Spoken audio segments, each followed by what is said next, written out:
The Beast is at least looking inside himself and trying hard to be somebody better for Belle, which is what separates the Beast from Gaston, who were just animals at the time. Although there's a push nowadays where it's like, look at Gaston, this alpha male, he protected this village, he did all this. It's like, okay, here's the olive branch, okay? Yes, Gaston was a hunter, a protector of the village, and he saw Beast as a threat. These are not inherently evil characteristics. Where Gaston went wrong, and I think a lot of people get wrong, of the pushback, of the sheathed sword, the power of an individual, where they get wrong is he was a hunter by philosophy as well. He just saw every target as just that, a target. The first 10 minutes of Gaston's introduction tells you everything you need to know about the character. He didn't love Belle. Belle was just the best prize in the town. And so he wanted the best prize. He didn't want the easy ones, which were all the women who were fawning over him. He wanted the most difficult prize. But he didn't want the most difficult prize because she was inherently good. He wanted the most difficult prize because he was a hunter. So he wanted the accolades, he wanted the aim. He saw her as a price tag. A price tag as the most coveted item in the town. And he only wanted to seek her out for that. And so so that's like one of the biggest vices. And I love where there was this one instance where Gaston could have went the role of Beast, in that when he's in the tavern and he's drinking with everybody, well, he's not drinking, but he's in a tavern where everybody else is drinking. He's actually having that moment. This is after Belle dumps him. He's actually having a moment of self-reflection, and he's staring at the fire, trying to figure out where he went wrong. This is his hunter nature, right? But if you look, he's actually like introspecting to see where he went wrong. And what happens? The rest of the people end up like brainwashing him into, it's not you, it's her.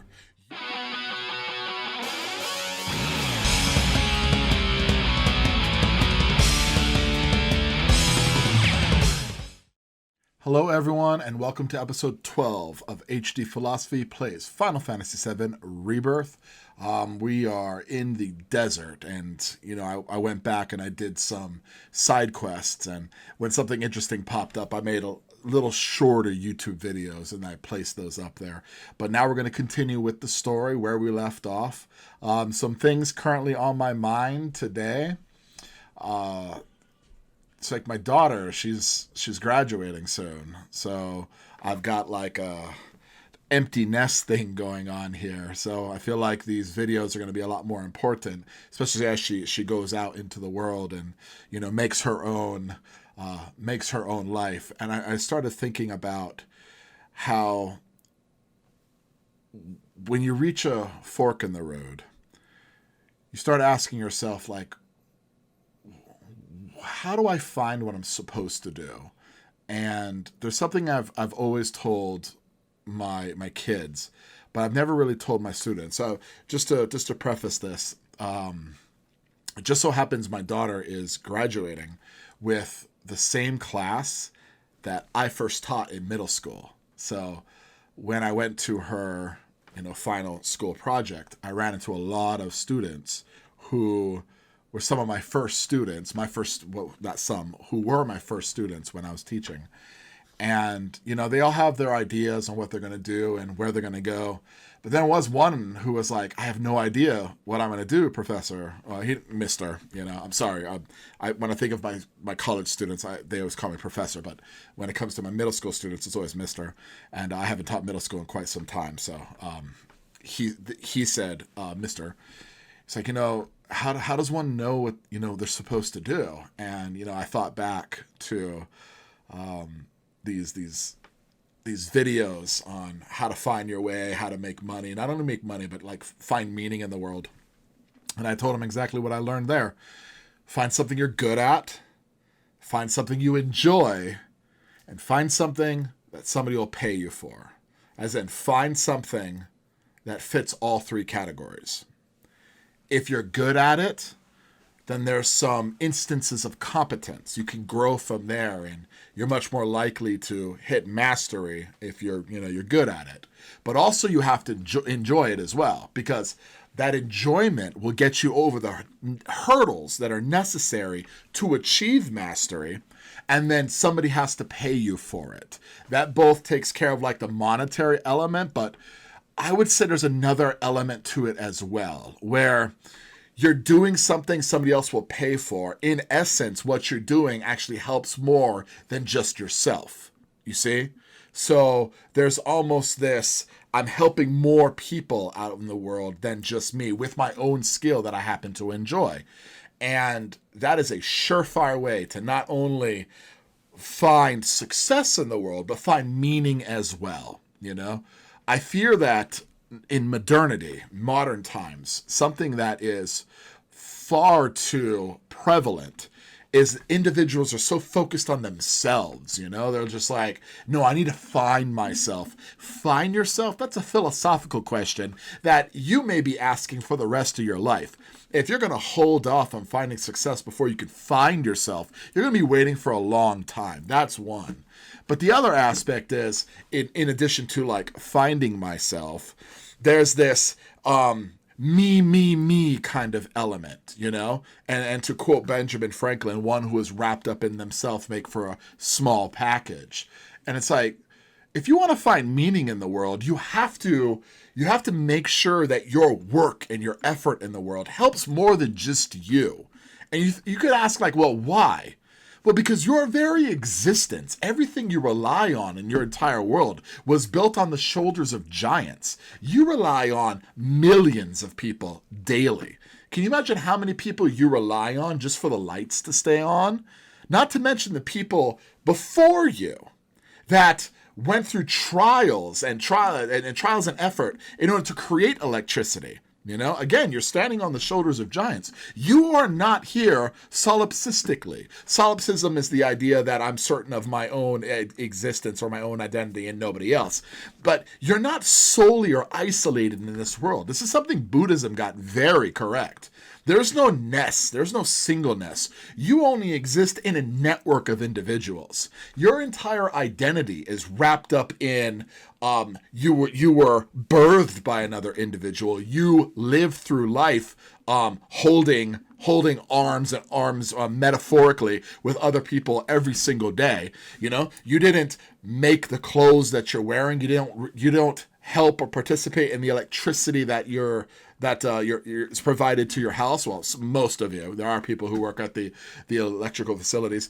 You don't hunt the food that you go buy for in the store. There's just so many people you rely on every single day. So when you're like, well, why shouldn't I focus on myself? It's because you're only here in civilization because a lot of other people. And ultimately, what one needs to do is find their way and their fit in this civilized world, and either be an agent for good, or you're going to be an agent for chaos. And I hope the majority, especially the majority of my students, are a agent for good out there in the world. So that's one thing I told them. That's one thing I told that student. Find something you're good at, find something you enjoy. And find something that helps a lot of people, which means somebody's willing to pay you for it, and then move forward with that. So that was kind of on the top of my mind, But with that, let's get into the game. Let's see how far we can get today. All right. Make sure my levels are good.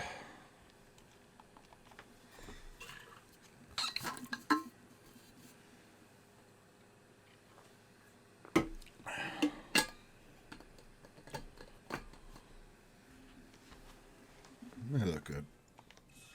Hopefully me wearing this takes care of the echo that some people were complaining about last time I played. Hopefully the audio is much more crisp. All right, this looks pretty good. I mean, I guess it can go up a little bit more. There we go. Let's try that. All right, so here's our destination. All the way down here.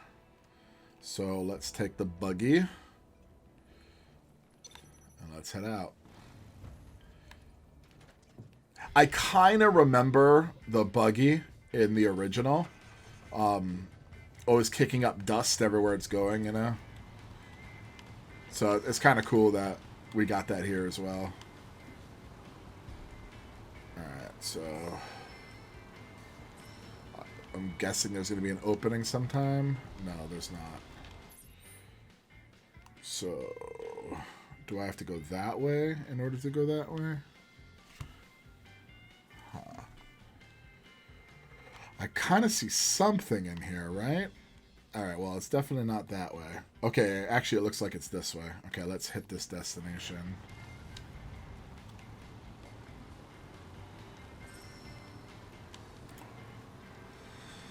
The side quests have not grown on me, people. Like, I cannot believe the side quests are so ticky-tack.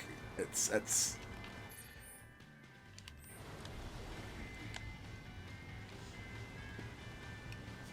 like helping women design their outfits and stuff like that. It's like there's so much lore in Final Fantasy VII. Why would you bother making such ticky-tack little side quests? And there's so many of them. Well, there's the jungle. If that's the case, I think we're still a long ways off. Can this handle a jungle? Well, we'll soon find out, won't we? Gongaga's just past these shallows. Gongaga.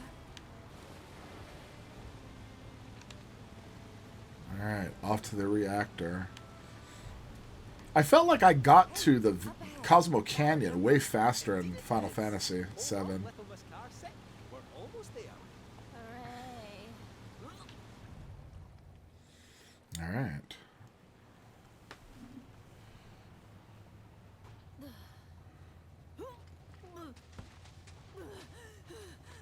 Think I'm gonna hurl.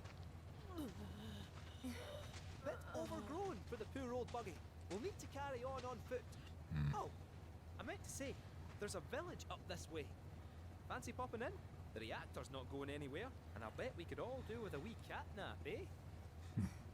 Sure, let's. Cloud, you okay? Flashbacks or something? I feel like I've been here before.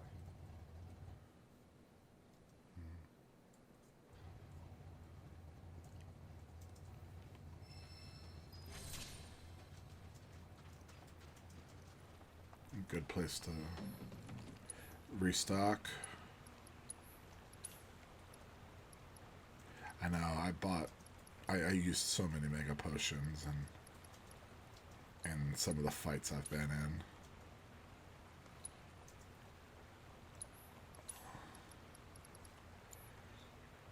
Let's see if I can transmute. How's my life?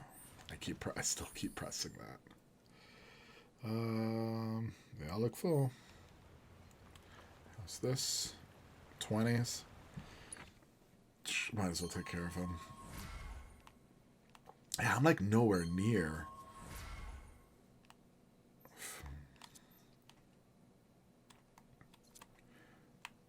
I unlocked that.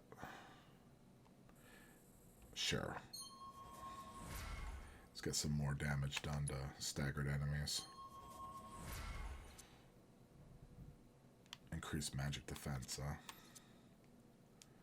Oh, HP recovery on red 13. Well, don't mind if I do. But now I can't do this one, right? Yeah. Alright, Earth.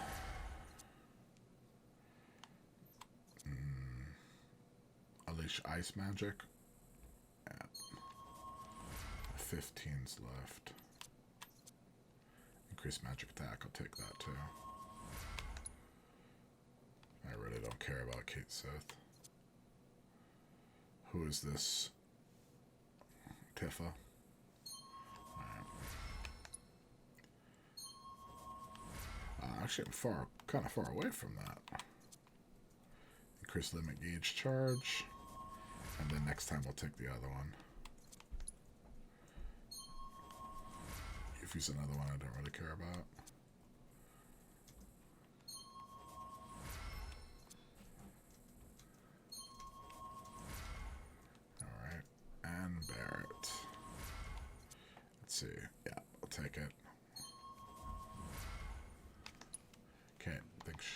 Should be all right.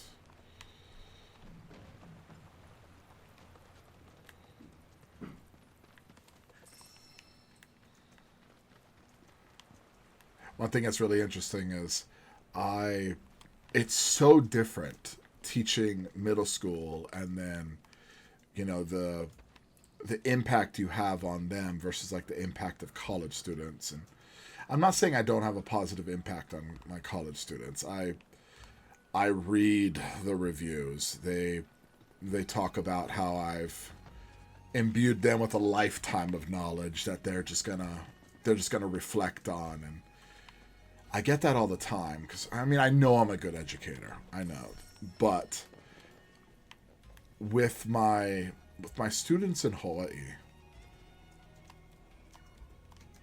I don't know. I guess it's just different because it's like I'm inspiring my hometown local students, you know? I don't know. Or maybe it's just because I get to see them again. Might be the big difference, you know? Oh, frogs. Oh, I keep hitting this. It's supposed to be this. I'll take care of them. It's your turn. Ready, go for it. I got it. Just like that. So R1. You know, obviously, since I'm an online educator, I don't really get to see my other students, my college students, but I run into my former middle school students all the time, and they'll run up to me and they'll ask me how I'm doing and tell me I'm one of the most influential teachers, and I'll never get tired of that right there. But I think it's the fact that I see them, and I see them versus I don't see my college students, you know? It's probably what's one of the big differences, one of the bigger differences. I love teaching, though. Well, if it's dirty laundry you're after. I'm like a so-so academic. I study as often as I can, and I love listening to lectures on my days off. Not my days off. I love listening to lectures outside of when I'm working. Like I'll listen to a lecture when I'm working out. I'll listen to lectures as I'm in between grading. Yeah. But I'm a so-so academic, you know. I'm not perusing peer-reviewed journals and things like that. I do, but I'm not doing it as much as I believe an academic should peruse them, you know. But I do love teaching. Like I'm much more of a teacher than I am an academic. Nowadays, the prestige of being an academic is, I wouldn't say falling by the wayside, but I was very aware that there are many pseudo-academics at the higher echelons. It always surprised me how not only were they ill-informed, maybe it's because their specialty is so specialized, but a lot of them couldn't teach, you know, which is a whole nother issue in and of itself.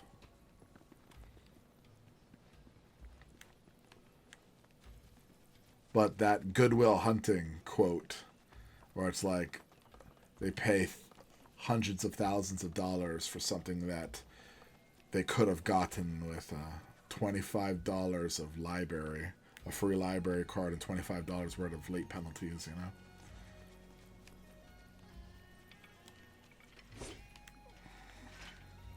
There's a lot of people out there who just read nonstop. It actually gives me a lot of hope for the future. I see a lot of people becoming academics just from their curiosity to learn. I actually really respect that. It's a younger generation just wants to get their hands on all the information they can when something really fires them up, you know? That's what I really enjoy. And it's those who can just argue some of these pseudo-academics right into the ground. You know, because they don't do it for titles either. They do it just because they love the content, you know? Just funny. That reminds me, I remember when I was in my graduate school. And yeah, it was graduate school. It might have been my bachelor's, so my undergrad, but I kind of remember San Francisco, so I'll stick with it was my graduate. Anyway, that's not really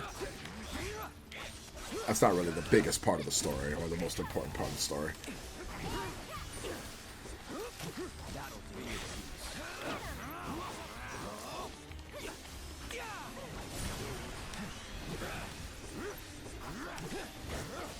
They asked me why am I studying philosophy? Like out of everything I could have studied, why philosophy?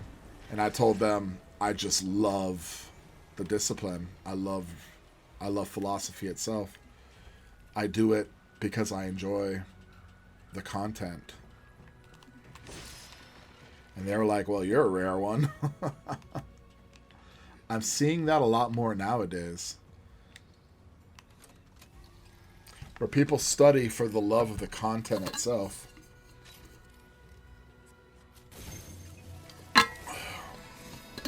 But I did want to teach it too, so obviously I needed the credentials as well. I remember telling one of my cousins when she was going for her pharmacology, and I had just obtained my master's. I was like, really, what separates the PhD from the master's program? Within the Gungaga region that we still cannot scan, despite being within range of a tower. If anyone is capable of evading detection by Republic tech. Shinra. Yes. Furthermore, as we have yet to detect a proto-relic, I suspect these issues may be... I've marked the previously mentioned... And remember, when... So I was like, I don't understand the necessity for the PhD. I mean, if you just love the topic and you keep reading about it, what's the difference between somebody who just researches for fun and the PhD candidate, other than the piece of paper? And she was like spoken like someone who doesn't have their PhD. And I was like, well, I guess that could be the case, right? But then a PhD candidate's like, not much, Justin.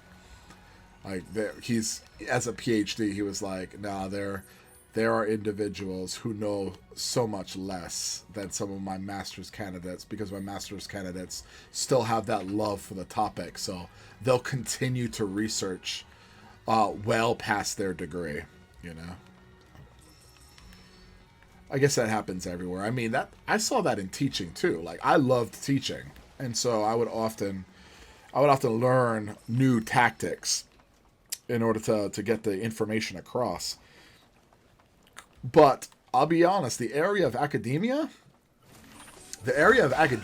is full of people who just wanted to leave by 3 and have summers off. That is a legitimate thing right there. People who would just leave right at the buzzer, didn't do anything more, just wanted their time off. Get ready. Deal with that.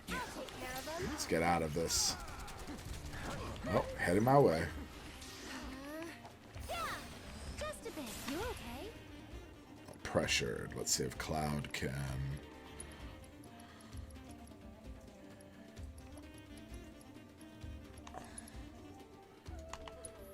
Can you take over? Don't overdo it.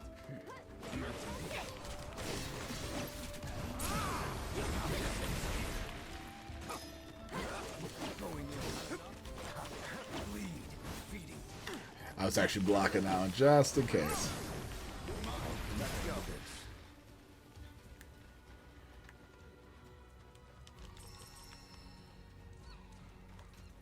Alright, I'm getting awfully close to just side questing over here instead of doing what I'm supposed to do.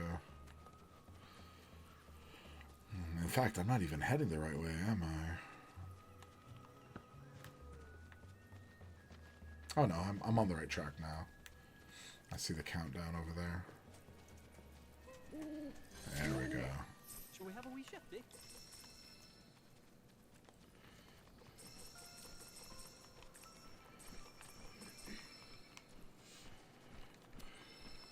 Unable. Oh, okay. I needed to do some transmuting.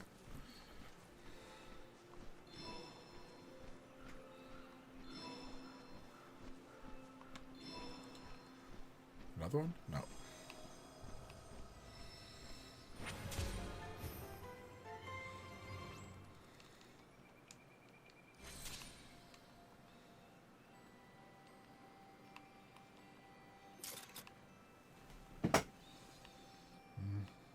Oh, good, he didn't. Chime in. Alright, ends item transmitter. Huh. Oh boy. The planet Splendor I needed for that. Shucks. I need more of that. Can I? Oh, I need way more than that.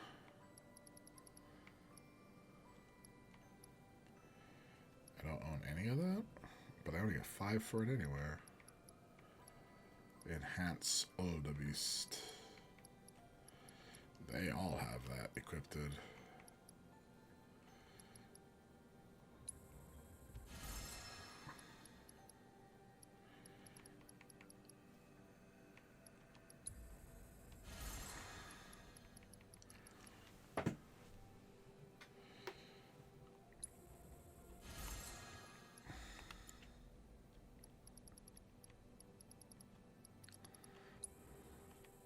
No. It's only worth 5. Okay.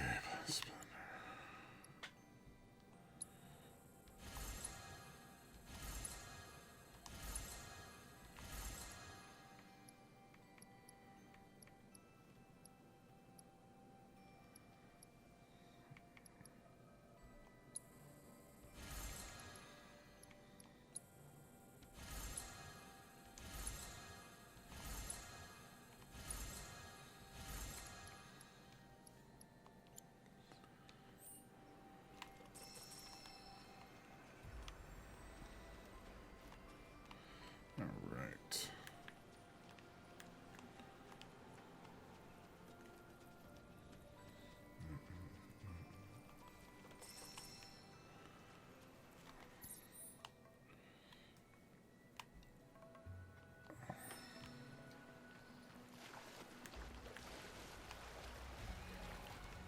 There we go. Just get me across. So, Kate, I know you've been ratting on us to Shinra, telling him where we are, you furry fraud. Guilty. I knew this cat had 2 faces. Ah, come on now. I'm only pulling your leg. Who are you kidding? You were literally built by the company. Probably stuffed you full of teeny tiny listening devices. Teeny tiny? The late president believed that bigger was always better. Small went against his philosophy. Knew him well, huh? Some 9-to-5 nobody you are. Sure your name ain't stamped? Pretty sure, aye. Might wanna check. Now, why are we keeping Kate Sith around, you know?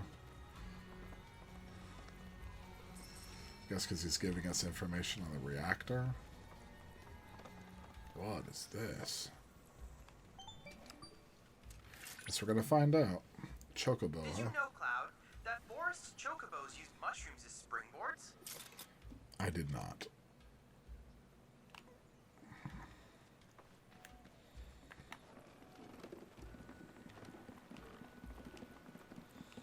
Guess we'll head back there when we have a Gaga awaits. green chocobo. We're freaking starving. Maybe our lucky food will be on the menu.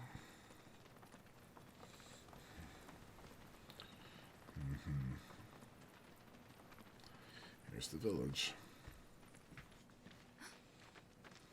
Are these? They are! Gungaga mushrooms. They may be hard to come by in Midgar, but here you can't move for the blasted things. Wow.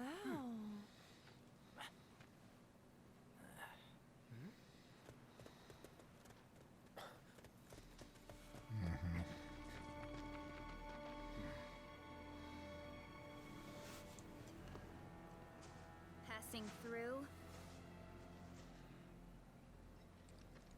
You. What? Nothing. For a second, I thought you were someone else.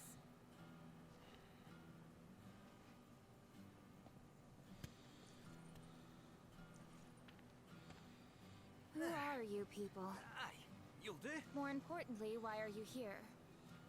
Not to survey the reactor, I presume. Ah, no, just to study it. We're on a wee field trip, you see? Wee shh. Well then. Oh. Welcome to Gungaga. I'm Cisne, Coalition Captain. And sorry, didn't mean to startle you before. Just doing our jobs. Yeah, protecting your borders, your as you post. should.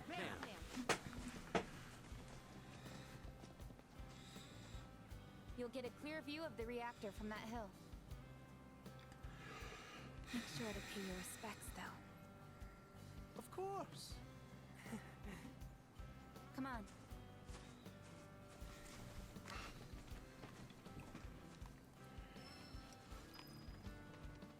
Fast travel unavailable, huh?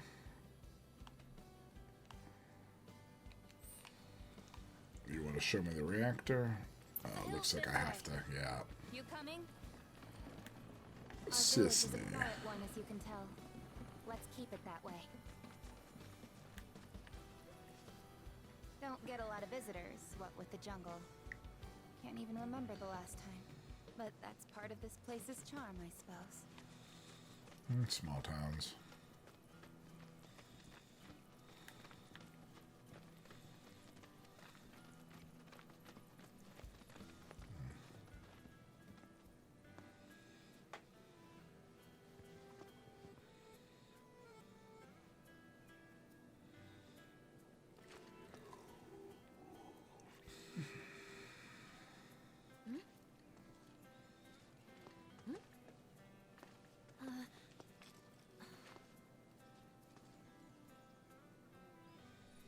Thank you. So what is this? 3 years ago, the reactor here suffered a catastrophic failure. Just like so many. It was old and couldn't handle the stress. It needed maintenance, which Shinra never provided. And then one day... So, they're cheap as well. This was the company's way of trying to make amends. I'm surprised they even made the effort. And thanks to the hard work of our people, Gongaga rose from the ashes, right? That's nice and all, but one memorial doesn't buy absolution. Now, what does wash off the You guys blood of must be progress? tired. I know you've got things to do, but if you wanted to rest up... Wouldn't they say no? My house is just down there. Got an open door policy, so feel free. Woohoo! Don't mind if I do! I'm, gonna take a look around.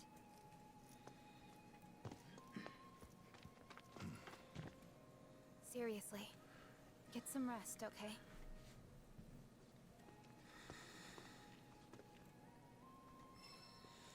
New Queen's Blood player awaits you. Challenge. Let's see. Got a level 5 and a level 6. Right there in front, looks like. That Cisne lassie was right, you know. If Shinra had wanted to, they could have done something about the reactor. But instead, they let willful negligence killed those people. And everyone thinks Avalanche are the bad guys. Sad. Willful negligence indeed. It's like the it's like the dam, right? So they talk about the dam in New Orleans, right? It's like, well, yeah, Katrina came through and flooded the place, right? So you may look at that and be like, hey, Mother Nature, hands off. It just happens. Mother Nature came in and she flooded the place and so many died. Or you could take a look back and see that when maintenance was done on the dam, they knew the dikes wouldn't hold, and yet they let it atrophy. They let it stave away. There was a village. Like, obviously, if I knew this was going to come up, I would have done more research. But there was a village that once put all their resources into the dam, knowing that there was like a 30-year storm was brewing, and the dam held up because the people came together, recognized the event on the horizon, the trouble on the horizon, and they prepared for it, and the dam withstood, and the people survived. And I believe this village is like below sea level, and it may not even be a 30-year, maybe like a 60-year storm, but I know it was quite substantial. But when it came to Katrina in New Orleans, they knew the dam was outdated. They knew the dikes wouldn't hold, and yet they did nothing about it. So is it the storm's fault, or is it the people who refused to see or hear the warnings of the time? This is why I love like the Noah in the Holy Bible, the story of Noah. It's like God came down and let him know, hey, the world has gone to shit. I'm going to flood it. But you're a good person and you're listening to me. So I'm going to let you know how to prepare for it. And it's like, how many times in our lives is God or whatever, you don't have to believe in the God of the Bible, but how often are the warning signs there and we ignore it, How long did you ignore that check engine light before your car just went up and broke down on you, How often did you ignore that new sound you heard in the house, It's like, how many warnings do you need before the catastrophe isn't the result of the chaotic nature, but your own negligence? We all expect atrophy. That's why the Joker is considered one of the best villains of all time. He is a symbolic representation of atrophy. He's that which hides and lurks in the darkness, just waiting for your negligence, waiting for your laziness. It's like, how many symbols, how many signals, how many warning signs do you need? So back to Katrina, it's like, well, they knew it wouldn't hold. They knew the dam wouldn't hold, and they didn't update it.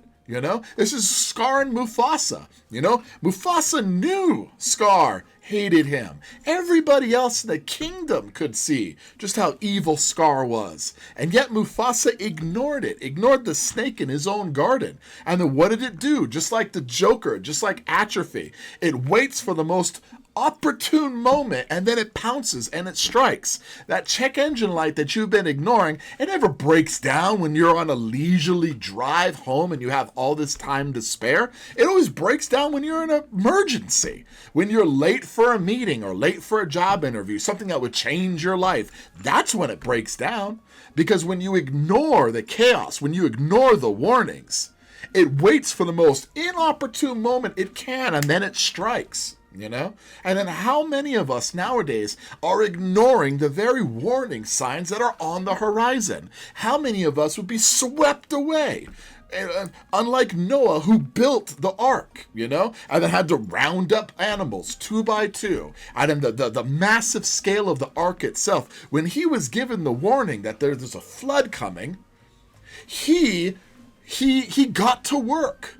And he got to work in the most definitional of what I can imagine work to mean, He did the biggest job he possibly could to avoid one of the biggest catastrophe that the world has ever seen. So it's like, well, what warning signs are you ignoring?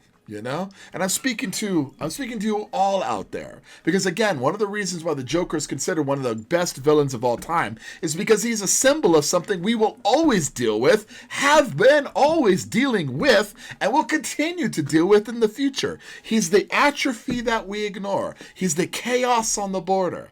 He's the representation of the warning signs we should heed, but then choose to ignore, and waits for the opportune moment and strikes, you know? So, I mean, here we have it here with Shinra and the reactor. It's like, how many warning signs until it's their fault? But at the same time, not to blame the victim here, but how many warning signs did the village receive? You know, how many warning signs with them being right there did they receive in order to maybe do something about it? You know, you can only ignore their warning signs so many times before you have to put the blame solely on yourself. I mean, if Alexander Solzhenitsyn can look at himself and ask himself what he did, what did he ignore? See how they dry their mushrooms here? Bet they'd make for a mean. Doubt there's much it wouldn't improve. Soups.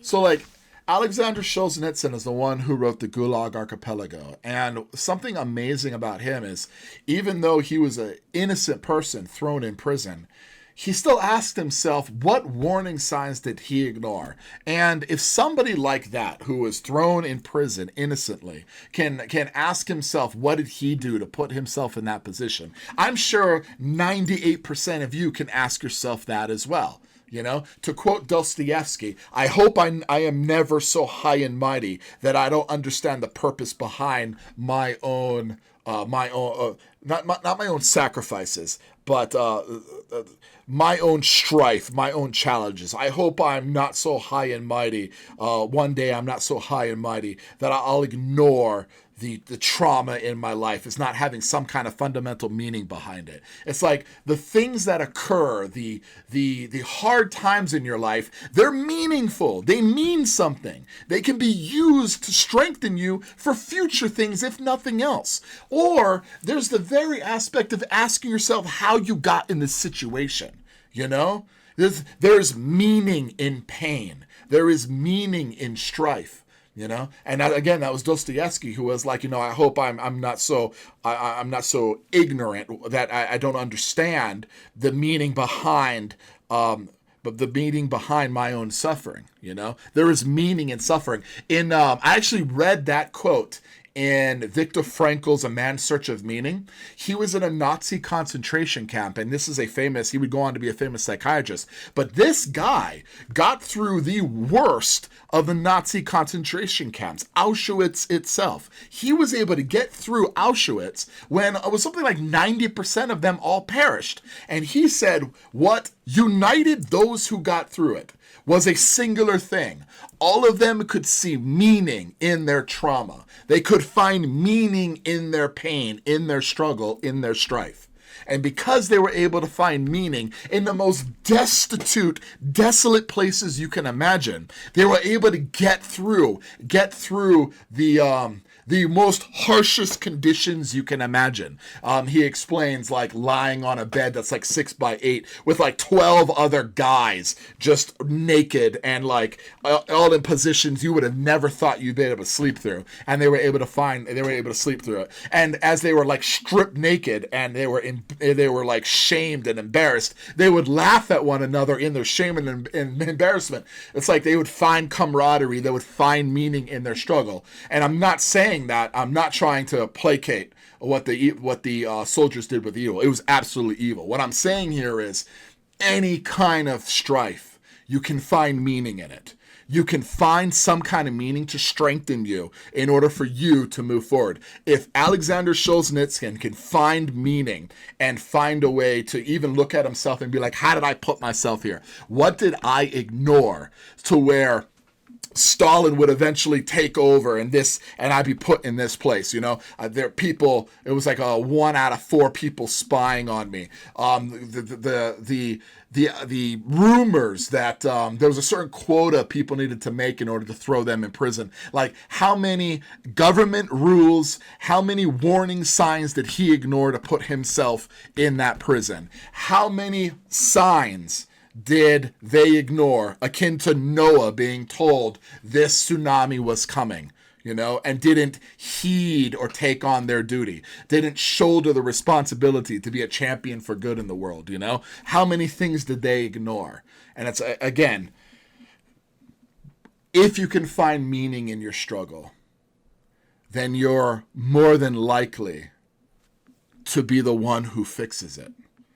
And is more than likely is one who's going to survive or get the strength to survive the worst kind of trauma and the worst kind of positions. Find meaning in the strife. Find meaning in the struggle. To quote Viktor Frankl in A Man's Search for Meaning. I actually do have the quote. Well, my book's up there, but okay. The paraphrase was good enough. Maybe even a pot roast. What sort of thing would you go for? I'm good with pot roast. I'm a pot roast kind of I'm gonna go person. with the pot roast. Why does that not surprise me? I remember Mom saying how Claudio's was the best she'd ever had. If you tell me what it was like, I could try and make it for you. Aw, that's sweet, Tifa. Do I talk to her again to tell her what it was Imagine like? eating gungaga mushrooms every day. Now that's luxury for you. Right. These dirty clothes aren't gonna... Children of the planet, open your hearts to the words of our mother. Oh, I don't think you folks have seen my new deck. I actually was able to get the Sephiroth card, and then, Come now, that's enough. which was that Can't you see that you're scaring the golden women? saucer one. Sorry for all that. I'm Jijun, a farmer. Oh, do you play Queen? Sitting around. Yeah, let's play. Sorry, folks. I know this is usually a side quest thing, but let's have some fun. Alright. I do like that. Don't I usually go for... yeah. I need that.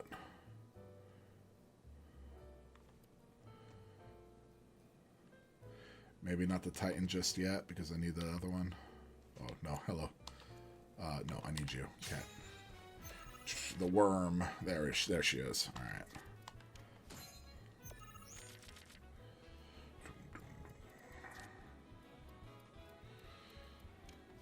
Oh, this is interesting. I've never played them before.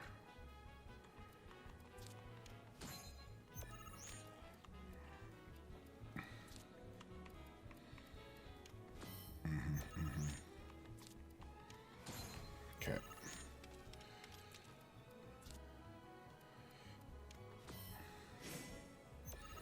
I was kind of bold putting that right there. Spearhawk's perfect, too.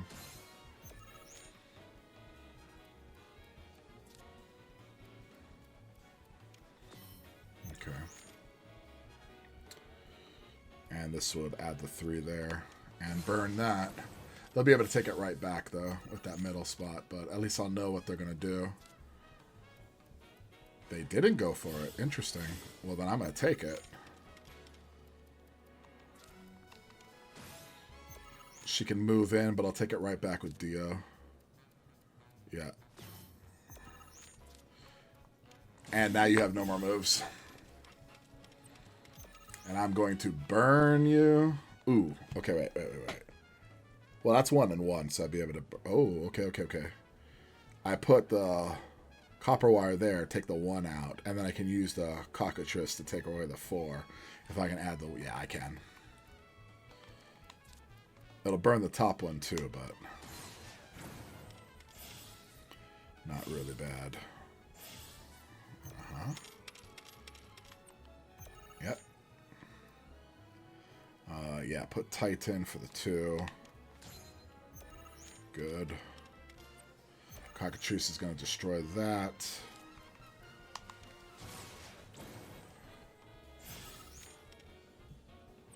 This will do 4. It'll do 3. Cockatrice there could destroy the 1. But let's see. Taking you down right here by 1.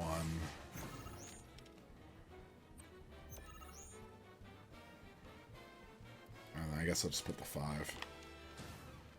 There we go. Walloped. I didn't look up the deck or anything like that. I kind of just I came up with the idea with the worm and then just like moved forward from there. Built that after losing over and over and over again. And played lower the power of allied enemies unaffected by 6. Ha. Wow, that would have destroyed them right there. Wow. I wonder. I might add that in actually. Well, I'll be. So is that how all...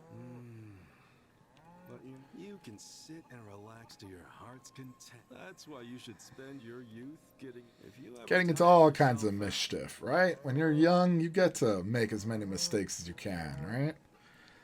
I don't know. I think nowadays with the internet, we are quickly making sure that kids can't be kids. Like they make mistakes that live with them for the rest of their life.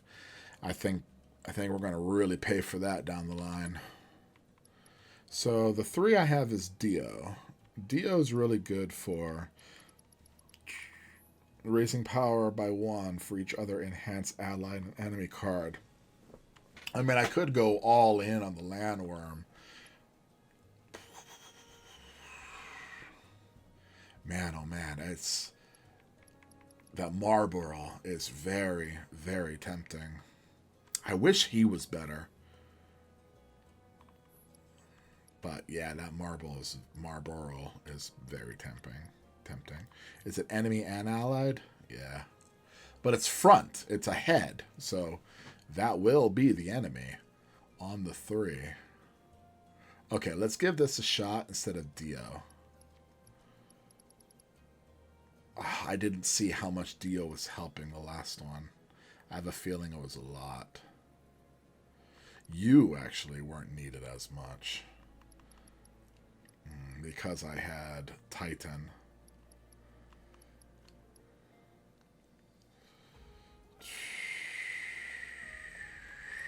I might pay for this, but let's try that. Alright, what is I doing? Main story is in this destination. One more.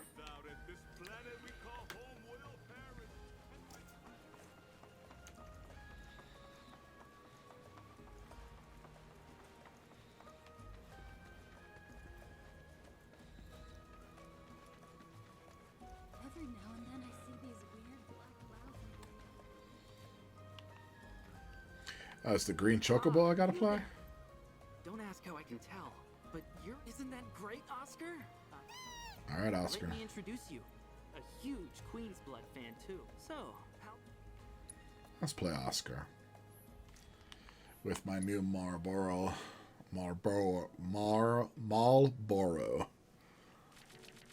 Alright, did I get the worm? I got the worm. I don't need you yet.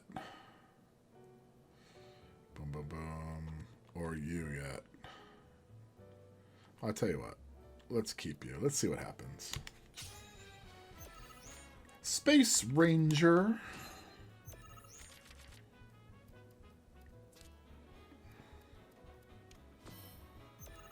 Did I toss him? I don't remember tossing him.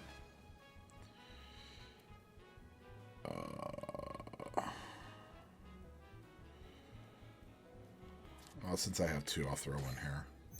So I can put you. Oh, you're trying to... Alright, keep coming.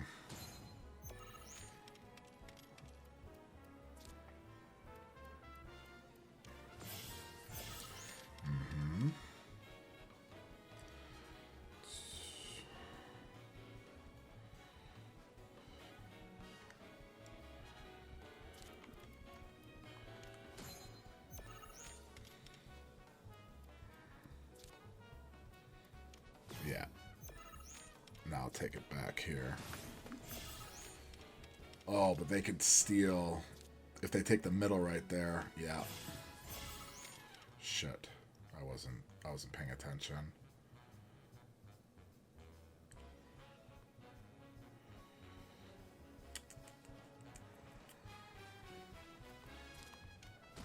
Let's see how much they can do. I'm going to win the top row.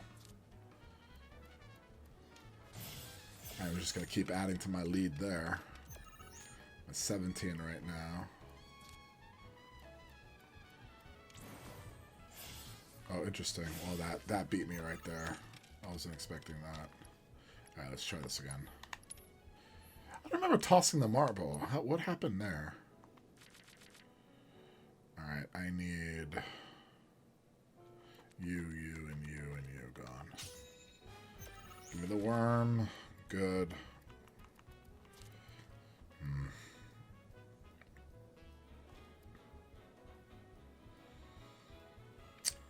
Not the best starting hand.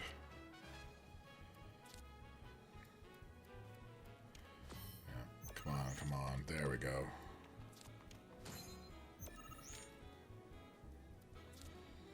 Two landworms. You really don't want that.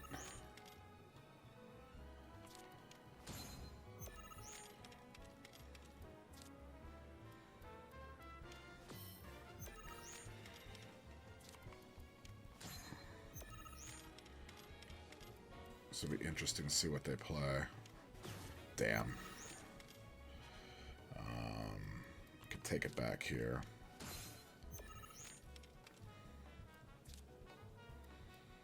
Okay. I'm gonna burn you guys.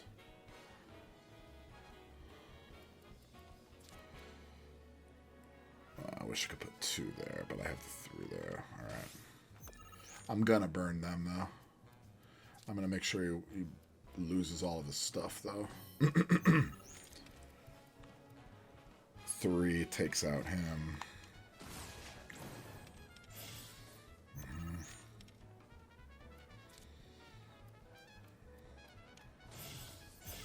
Should be one of your last moves right there.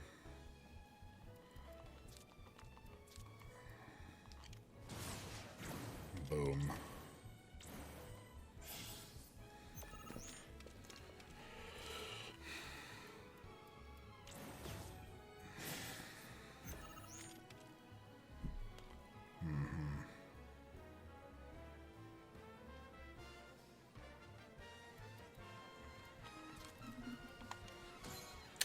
That's a good timing. Marble came in handy, though.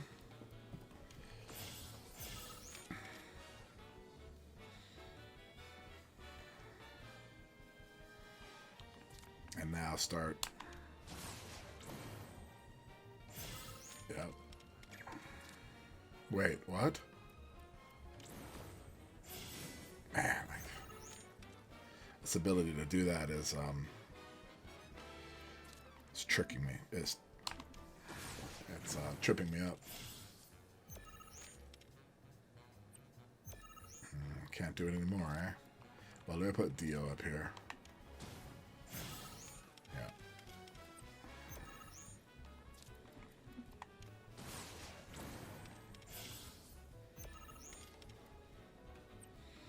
It looks like the Marlboro helped.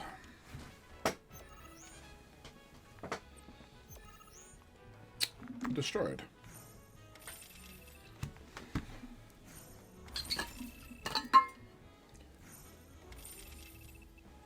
All right. Griffin. It's a 1 and replacement. Replace an ally and raise the power of allied card on affected tile by the replaced allied's power. Interesting.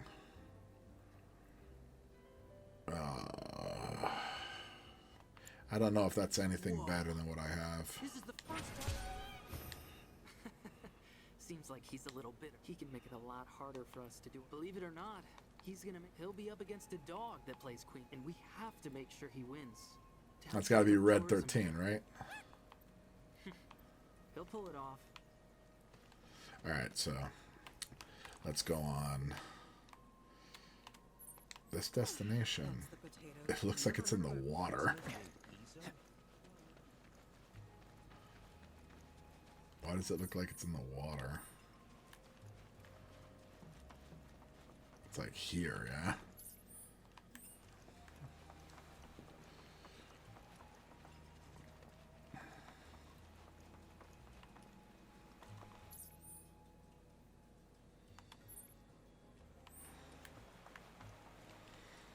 No.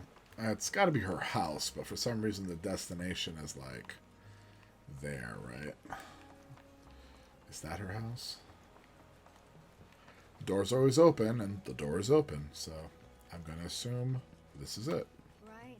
A balanced folio is key. Nope. Like a diet. I'm wrong.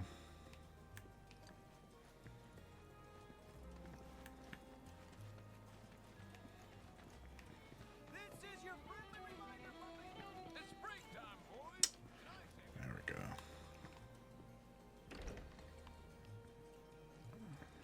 I Yuffie. am so bored.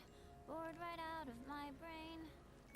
If I don't die first, that y'all go. I should have talked to Aerith. It's alright. I guess I'll spoil Tifa for a little while.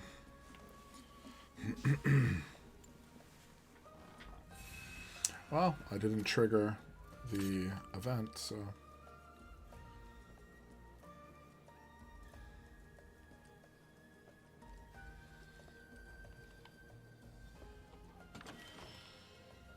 Bird of Prey. That's gotta be Yuffie's on, right? Combat settings.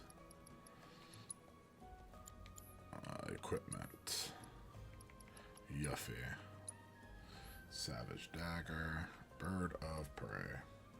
Doppelgangers.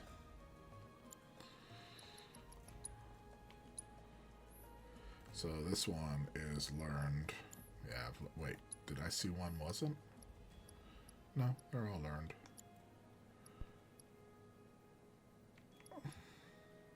Chilling Roar. He still needs to learn Chilling Roar. Okay. She's got everything.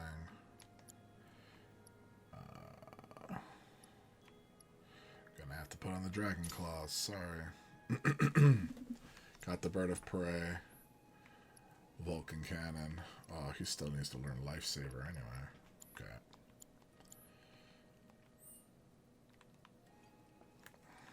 Okay. Thought that would have triggered the event.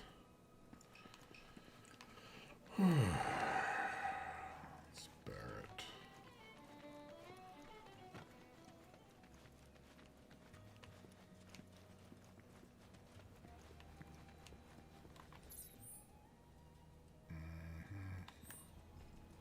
Remember, no feeding the wildlife. Especially after midnight. Old man reference. Got anything I can fix my hole with? Sorry about that. Was catching up on sleep. Let's see. Have you tried an intervention? Yeah, I threw out like a bunch of things I shouldn't probably say. Must have dreamed that customer Every now up. and then I see these weird black. Maybe I should splurge for once and get the premium. We don't stop at your normal sundries. We sell materia too.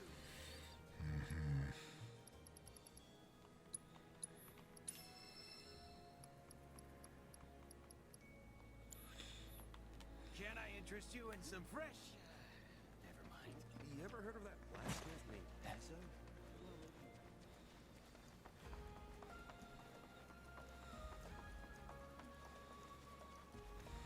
Let's get started with some practice. Chocobo, choco, choco, chocobo.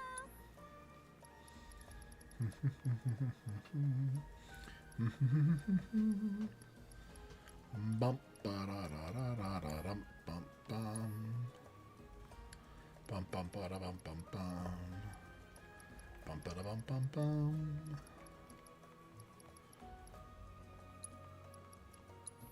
Why not?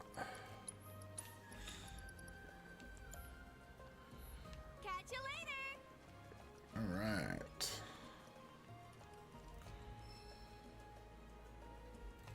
You need to have obtained a Choco in the region to use the Chocobo Boutique. Okay. I guess we're gonna have to do that. We're gonna have to find the green Choco, right? Aha! Aerith's acquaintances? Question mark?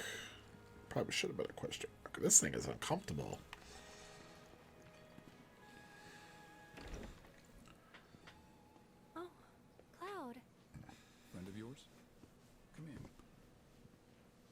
please.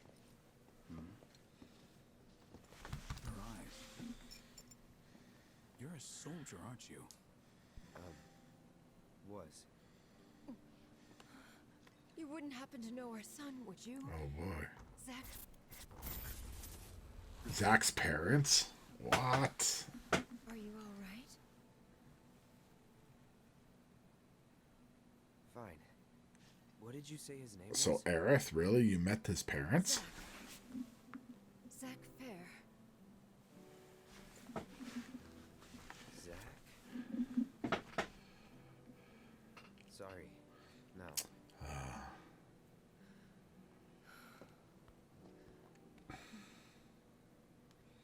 Our son just up and left one day, determined to chase his dreams. At first, he wrote us all the time, but When I first saw you, I thought maybe this is the girl he was always talking about. It is.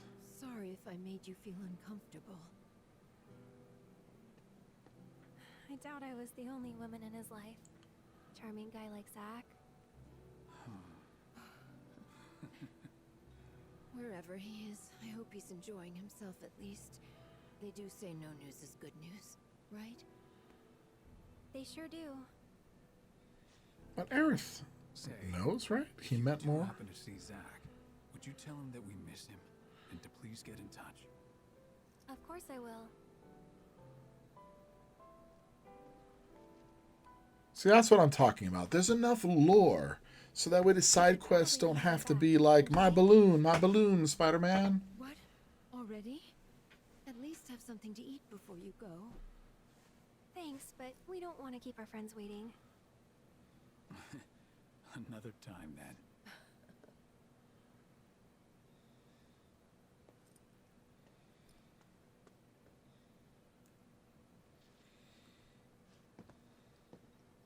Here.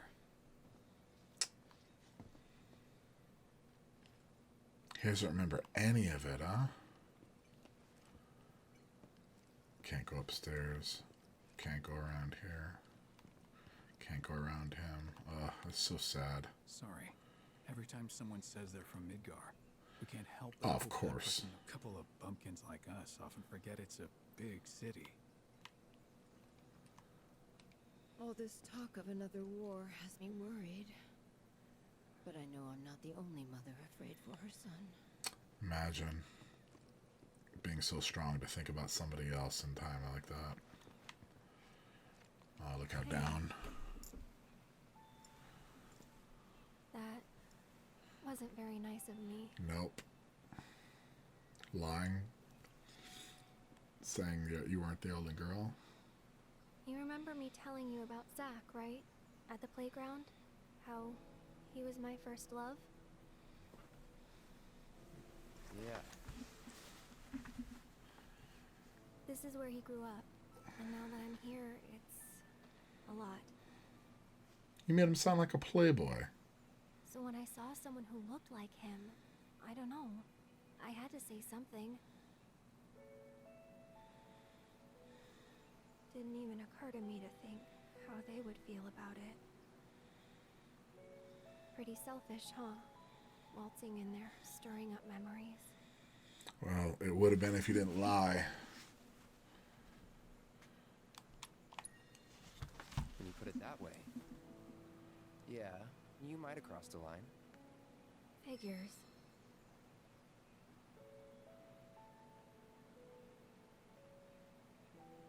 So, this Zack guy, you still like him? First love, dude. Wow. You went there, huh? Maybe. He's never given me a reason not to.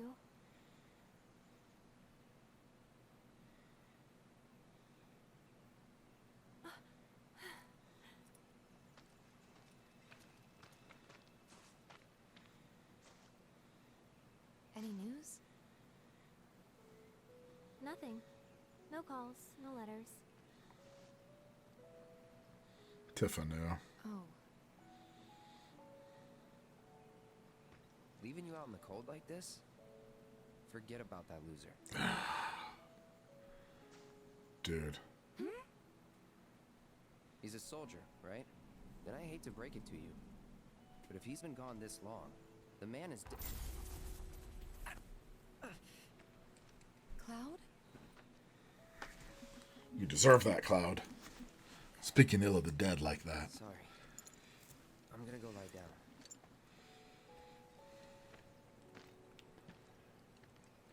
Well, that clears that up. He definitely doesn't know who Zack is.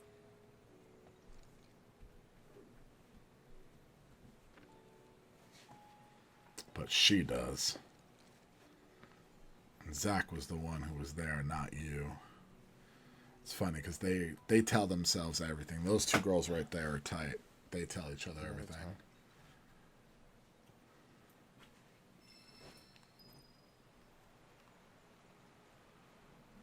Now, the reason I said that is because she made him sound like a playboy. So that's where she stepped over the line. So that was the closest thing I could say.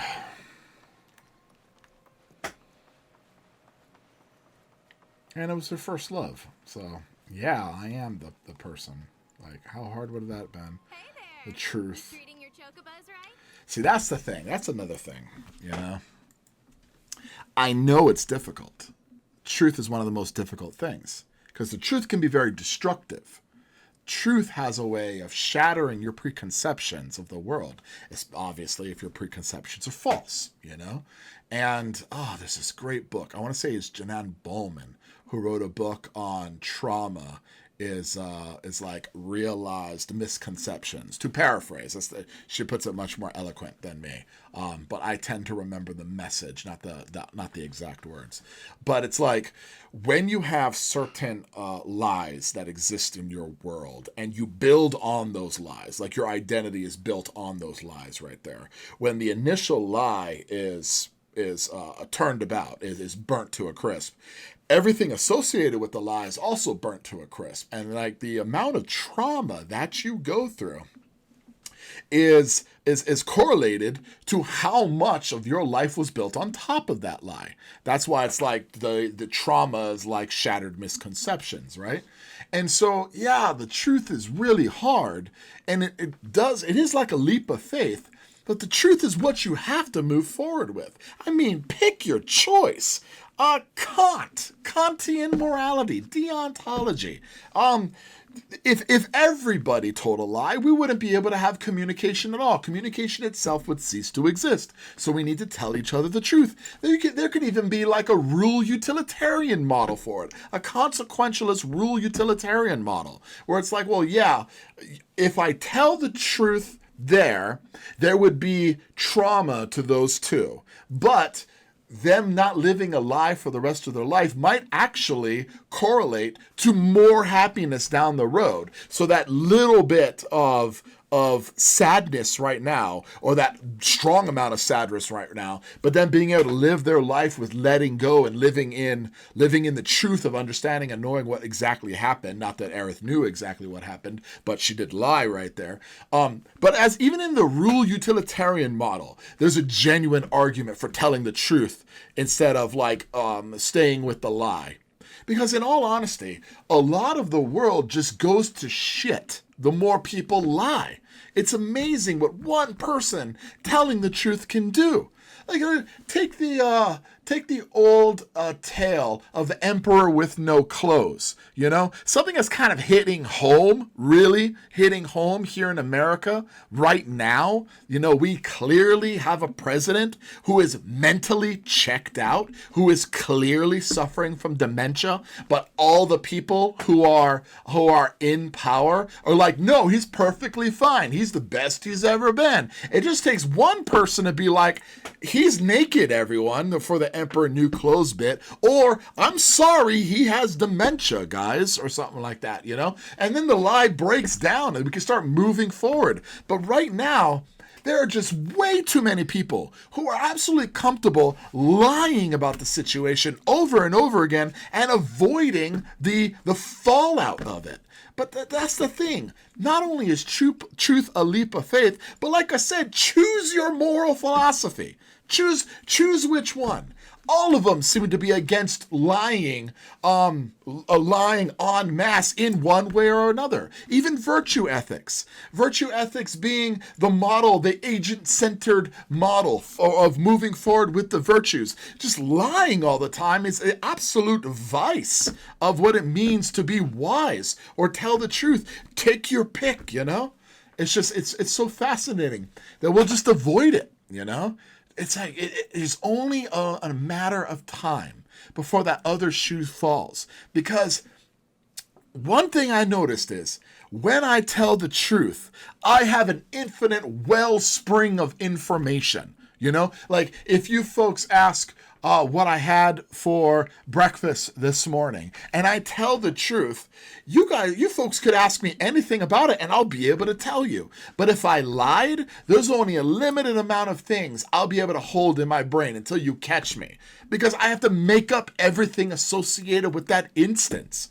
If I lied about where I ate this morning and you folks started asking me questions, there's only a finite amount of information I'd be able to provide to you, and I'd have to make up almost everything involved. You know, it's just so fascinating that that we will take the short lie over the difficult in the moment truth, and then we'll have to live with that. Like we'll have to remember all the lies associated with it. You know, that's the theme of Pinocchio. No, you know, every time he lied, his nose grew a little bit longer, and then it would eventually branch out. I love the branching out concept way more than the moving forward of the nose. Although I think there was some kind of symbology in like the lies written on the face kind of thing. But like the branching out, your lies will branch out naturally, and it'll be like lies on top of lies on top of lies. And the next thing you know, your soul might be ridden with guilt as you sit there in this existential swamp of lies, you know? And so I didn't like that about Aerith there. Obviously, you know, she feels like she's doing it for the right reasons, but you know, it's what is this going to do to them down the road? What is this going to do to the parents down the road? You know, she ended up like lying to them, and then the excuse that she needed when they were like, you kind of look like the girl he talked about, the excuse she needed actually poisoned their idea of their son a little bit. She made Zach to be like a playboy. I'm sure a nice guy or charming guy like Zach, I wasn't the only woman in his life. It's like, what? That was better? That was better than telling them the truth? Like, 'cause she doesn't know. She could tell him I am the girl, and they could share that information, and maybe a little bit they'd be able to share the experiences their son had with this girl right here, and then say that Zach was her first love, etc., etc. But no, she chose to lie. And in the lie, it's almost like she diminished their idea of him just to make herself feel better. That was a terrible, terrible thing. I love it, because at least we're getting some kind of lore. At least I'm getting some kind of background in this world that I've dedicated myself to right here. But it was just something I had to pause and speak to you folks about, because we're living that right now. We are living in the Emperor's New Clothes presidency right now. Absolutely, 100%. With a bunch of people saying, don't even trust your lying eyes. Trust us, the experts. He's on the top of his game right now. Oh, sickening. All right, I need to make sure to get a green chocobo. They'll probably have some kind of storyline where I have to get the chocobo, get the green chocobo.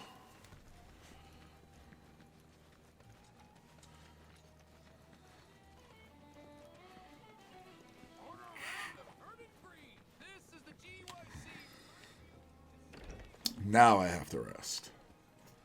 I am so bored right out of my brain.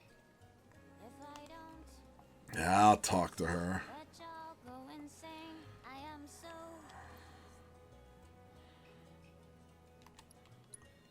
Quiet down, will you? Funny too.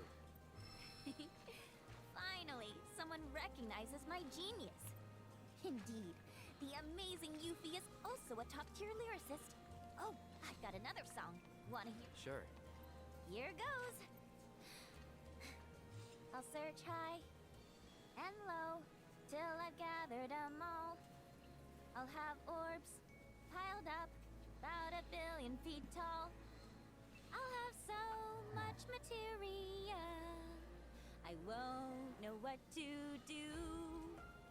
But until I can make you mine, I'll just patiently wait and dream of you. He's basically telling you she's gonna steal your materia, man. Heed the warning signs.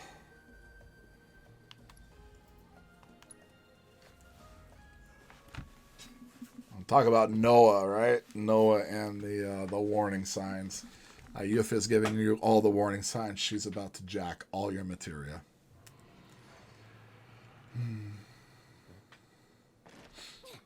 Are you hearing this? It's coming from the reactor. We gotta check it out.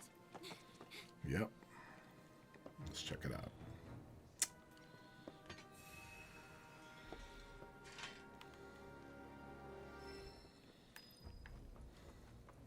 Now fast travel is unavailable.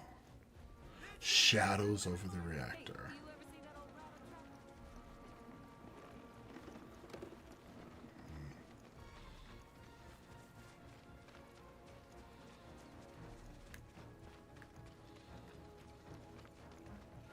The hell?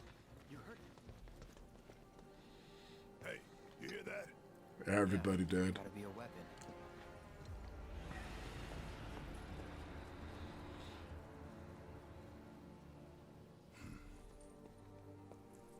Wait, do you know something about this? Could say that. Yeah. You've been hearing it for a while. For a few days now, yeah. The Coalition... What'd I just tell y'all? But some creatures kept us from getting into the reactor. So that you ignored it, hoping it would go away. That always works. Just the sight of those weird black wisps was enough. More than enough. No, ain't that something? You could see them? Yeah, of course. Why? Do you know what they are? Whispers. They've returned, huh? Well, this just got more interesting. So, when do we leave? You, young lady, are on guard duty. Oh, come on! I just want to help out! Be a part of the team! Yeah, 'cause you've been a real team player. Keep an eye on her for us. I'll do my best. Let's just get in, take a look, and get out. Figure you, me, Kate, and Red can do that easy. Agreed? Agreed. Oh, all the girls stay? That's my healer, dude. Let's go. You guys hold down the fort. No fair! No fair!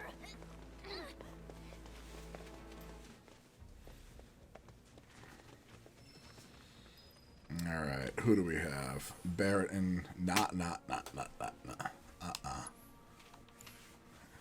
Sorry, Kate Sith, you're getting the boot.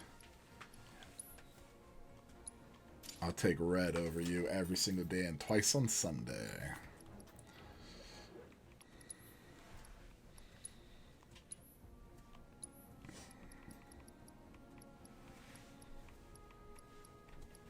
I do wanna put assess in here. L1X. Oh, that's perfect. Yeah.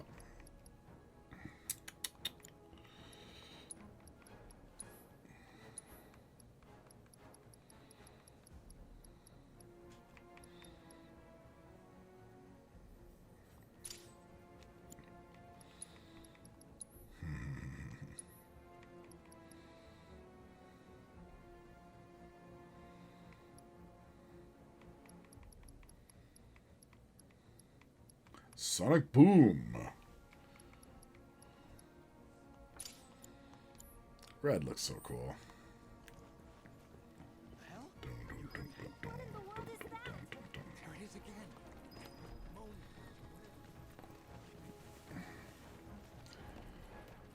Something to do with the reactor.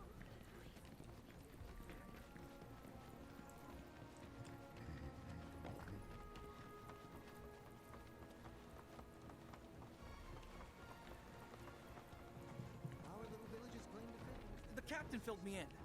You can head on through. Thank you. Is that Jurassic Park in here? No? Okay.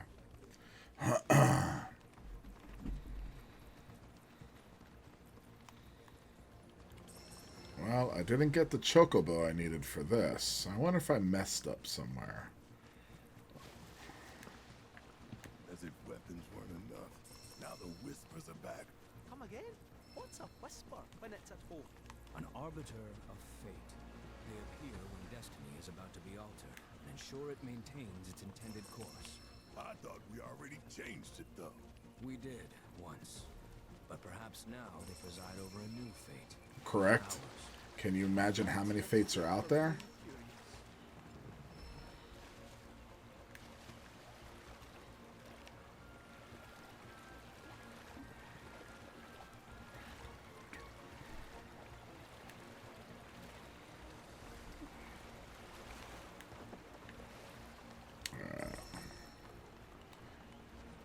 Yeah, might as well. Yep.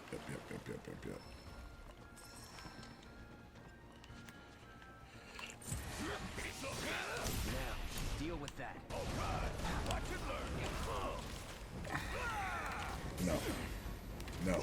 No, the other one. That one. Oh! Damn it. There, lock on that one.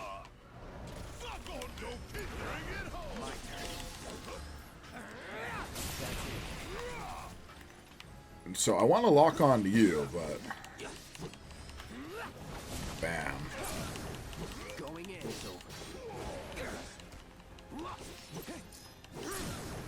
You're mine. Take the lead. Keep it together. Yes, it's my turn. Come, you got this. Take it over. Get ready. Flop. Just in case the ambush. I saw the ambush.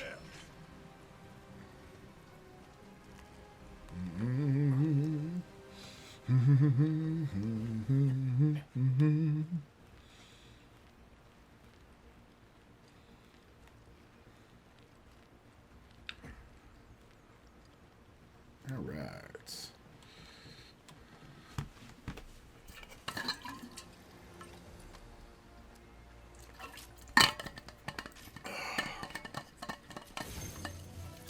Took my daughter to one of her favorite places.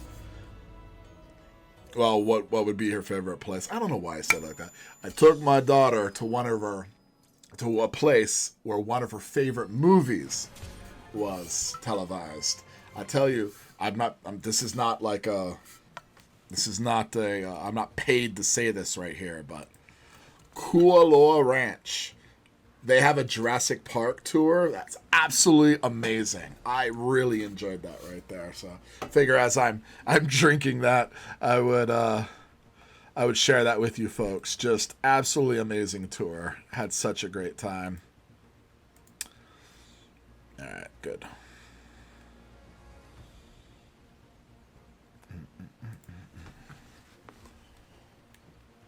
All right, here we go.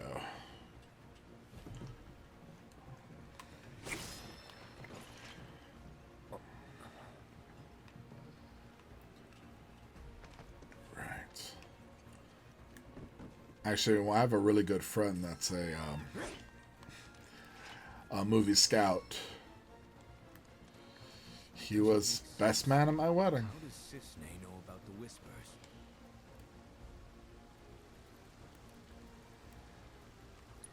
Yeah, sure, why not? Well, she can see them, Red. Maybe it's like some people can see them, you know?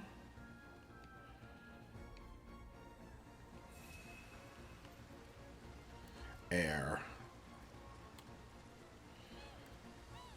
There's something about air that reminds me of Final Fantasy X and Blitzball.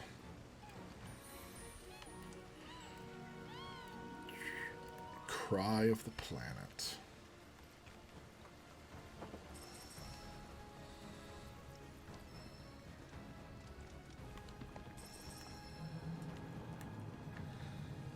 That's so cool. See, here we are again. Like, I don't have the chocobo for this. Am I supposed to right now? Kind of feel like I am.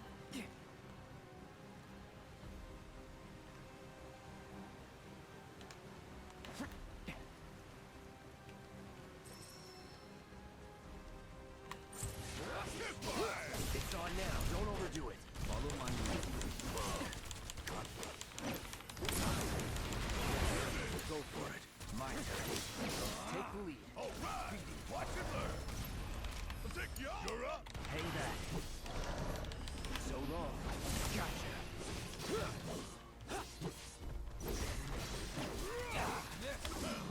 Don't come back. And don't come back.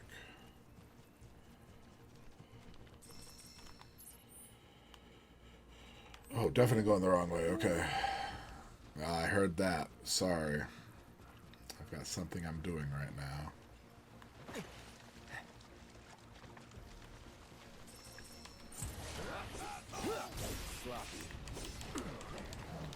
Yeah, I attacked way too often. There we go. Keep it together. Yeah. Keep it together. Come get I'm My turn. It's on now. Accepted. Here it comes. Deal with that. Ready when you are. I'll make it quick. Give it your all. Don't stop now. Just like that, okay?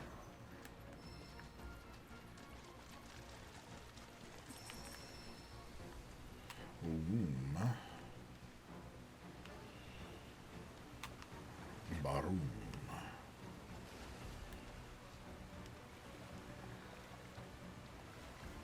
The cry of the planet, huh? See, just that little bit of a backstory, and I feel so much better already, you know? I really hope on the next and final one they do away with this ticky-tack frickin' side quests. It was very infuriating. It very much made me feel like I know I'm playing a game, you know? I'm not, like, invested in the story. I'm like checking off hours or something like that. It's like the best way I can put it. Doesn't look like I can... Possibly there's a path in here?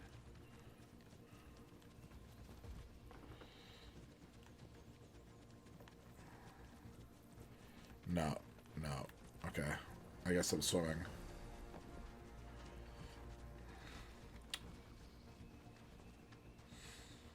Ooh, maybe not.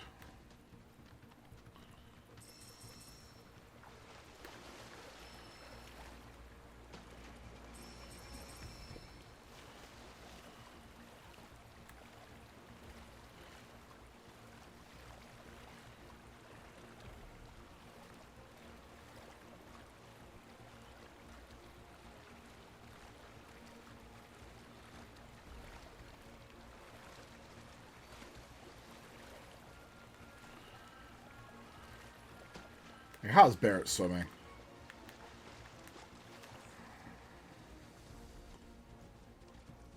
Like, maybe he has to be that buoyant, yeah. Put on that much muscle just so he doesn't sink in the water. Alright, here we go. The reactor.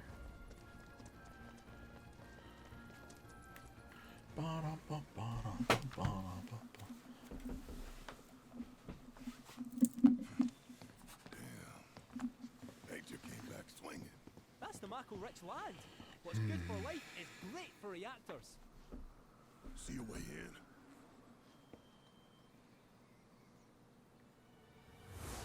in. And the Whispers have returned. Though not as we know them. How you figure?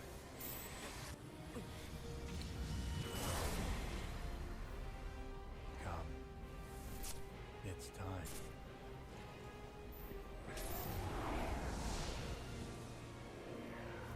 Yeah. Did Red see that? Come on. I don't think Red sees Sephiroth.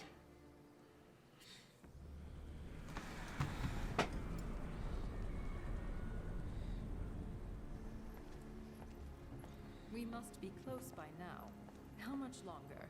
We expect to arrive within the hour. Then I'd better choose a suitable toy. Will that be necessary, ma'am?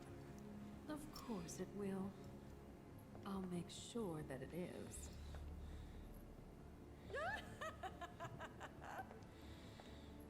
We've already beat this thing as Yuffie, though.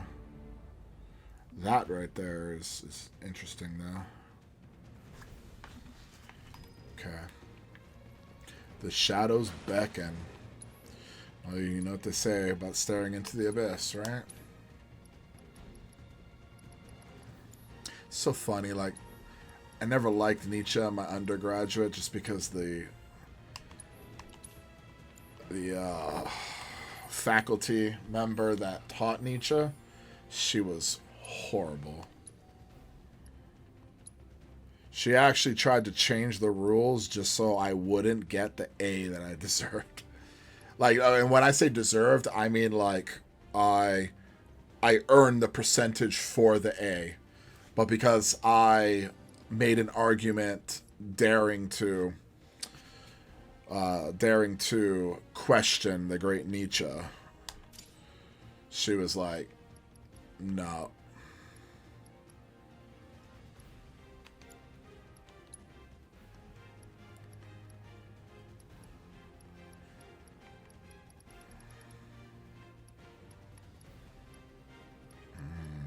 The regular defense for attack is not very good. Oh, there we go.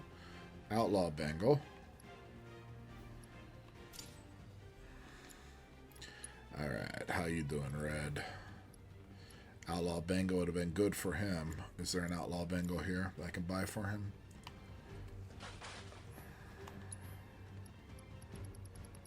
Yes, there is.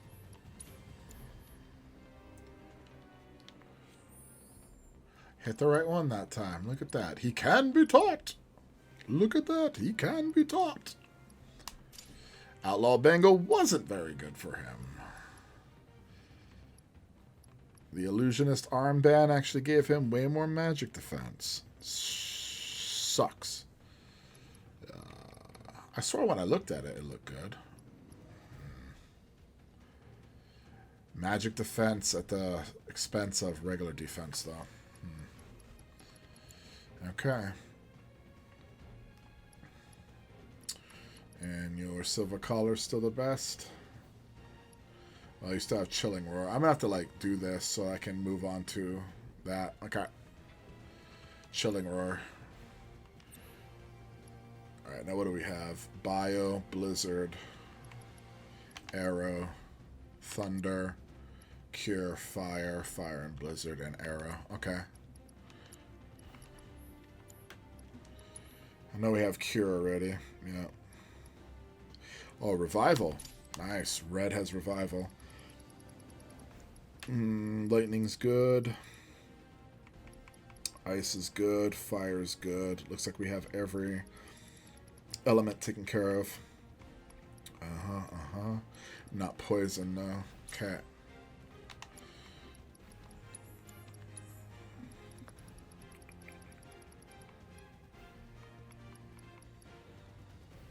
AP up, eh? It's not linked, though. Ward, huh? Why not?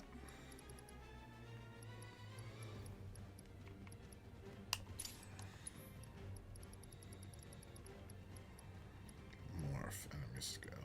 Morph! Alright. Guess that's good. Sure.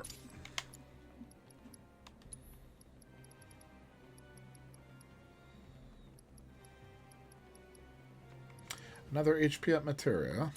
Might as well. Now I can sleep. Prime mode.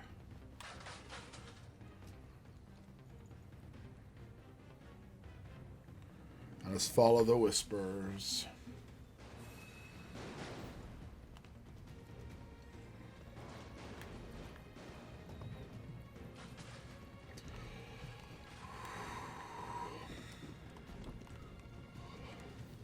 That was a yawn.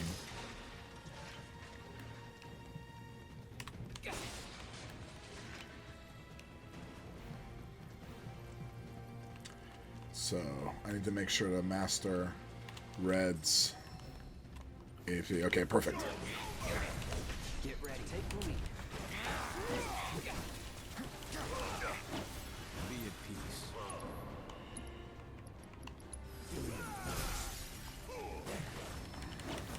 Feeding time ahead of myself. That it? It's over.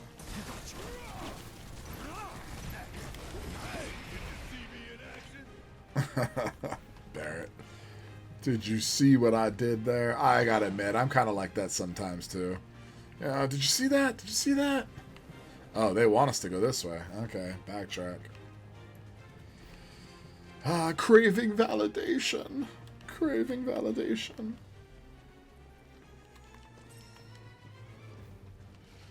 Yeah, that water. Ugh.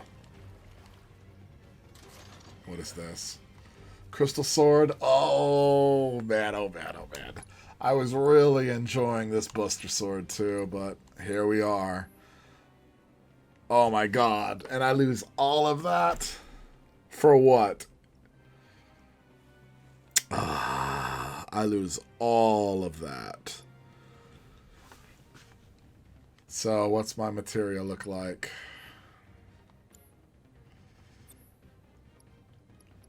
So, max HP, Fire and Blizzard, and Arrow. Okay.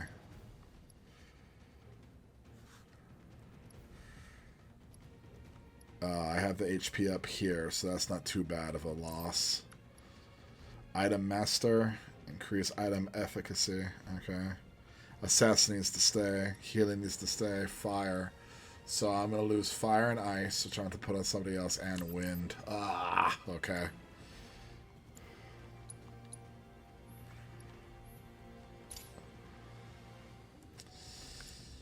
Alright, well, Barrett, I guess.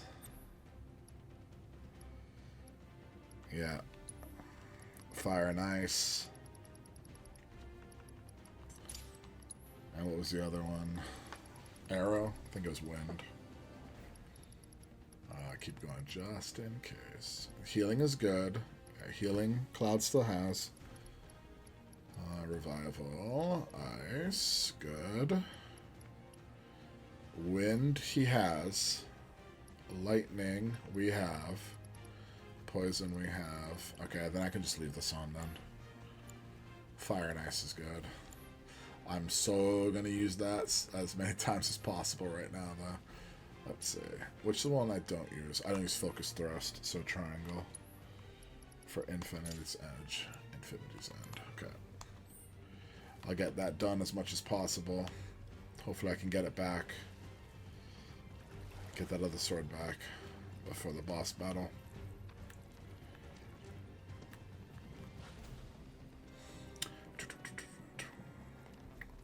You went that way, so I'll go this way.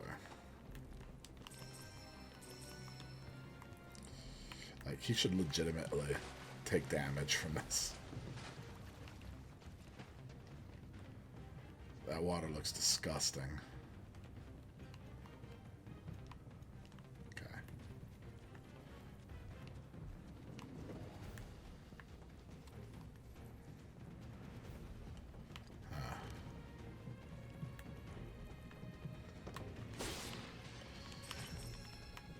I need to buy this soundtrack. It's so good. There's only so much swimming a cat can take. It's just a little water. Why does everything always have to be such a pain in the ass? I gotta admit, I've said that before too. Like, I almost missed my opportunity to go to San Francisco State because there were many individuals that did not have our place ready. I was legitimately one question away from not going. Don't overdo it. Ready when you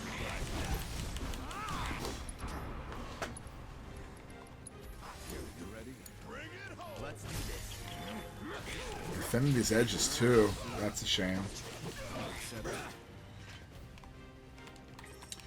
Yeah, so obviously I got accepted.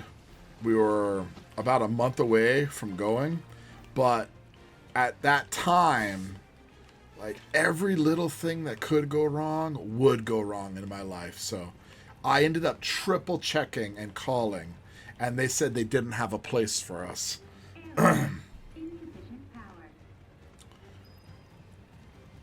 And I was like, are you sure? Because, I mean, I heard there was a place for us, and they're like, nope, I'm sorry, there's not a place for you here. And I could have stopped right there, but I asked one more time. I was like, well, I mean, are you sure? Yeah, I had already given them my name and stuff. They couldn't find it. So I was like, are you sure? It's like, I'm going for my master's degree. And she's like, oh, you're a graduate student. Let me check those files. Oh, look at that. You are there. But can you imagine if I didn't have the struggles where it was like I would fight against something? I feel like that's what people talk about when they say you need some teeth, you know, you need some fangs. It's like, okay, there is rudeness, which is like obviously the excess of this particular characteristic. But you do need to be disagreeable sometimes, you know? You do need to push back a little bit. And I think Jordan Peterson likes to say, there's nothing virtuous in being a rabbit, you know? A harmless little rabbit, you know? It's like the virtuous is the knight that chooses whether or not to sheath or unsheath his sword. Unsheath his sword, you know, or keep it sheathed. That's what virtuous is, having the power to do something but choosing not to do it. But nowadays, there seems to be like this vice in just the existence of disagreeableness. In that particular instance, with that girl, that lady who I was on the phone with at San Francisco State, if I wasn't disagreeable, I would have missed my opportunity. You know, if I didn't ask, like, I think it was a third or fourth time where I just casually mentioned I'm a graduate student because I gave her my name, I gave her my social security number, and she could not find my housing, and I was moving up to San Francisco with my wife and 2 kids. So it's not like we could arrive and not have a place to stay. Right? I thought I had all of this taken care of. I knew I had all of this taken care of 4 months before we were even flying up there. And then a month before we were going to fly up there, I just called again. Because again, I was so used to having to fight for every little thing. And this individual could not find our file.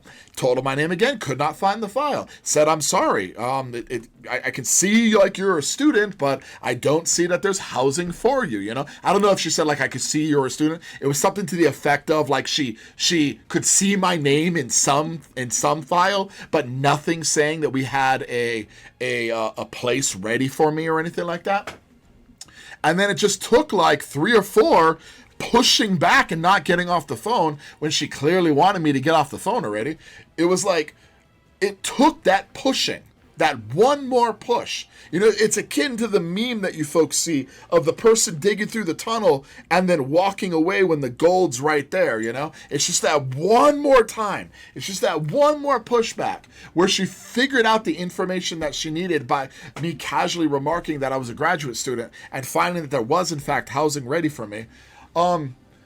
Nowadays, this kind of pushback, I think it's because of that whole toxic masculinity BS era, where it was just like no, any form of pushback is considered a vice of excess of whatever characteristic they deemed. And I honestly think it's because a lot of people see Gaston instead of the Beast. You know, Gaston and the Beast have that same energy, but the Beast is at least willing to look at himself and see where he may go wrong. The Beast is at least looking inside himself and trying hard to be somebody better for Belle, which is what separates the Beast from Gaston, who are just animals at the time. Although there's a push nowadays where it's like, look at Gaston, this alpha male, you know, he protected this village, he did all this. It's like, okay, here's the olive branch, okay? Yes, Gaston was a hunter a protector of the village, and he saw Beast as a threat. These are not inherently evil characteristics. Where Gaston went wrong, and I think a lot of people get wrong, of the pushback, of the sheathed sword, the power of an individual, where they get wrong is he was a hunter by philosophy as well. He just saw every target as just that, a target. The first 10 minutes of Gaston's introduction tells you everything you need to know about the character. He didn't love Belle. Belle was just the best prize in the town.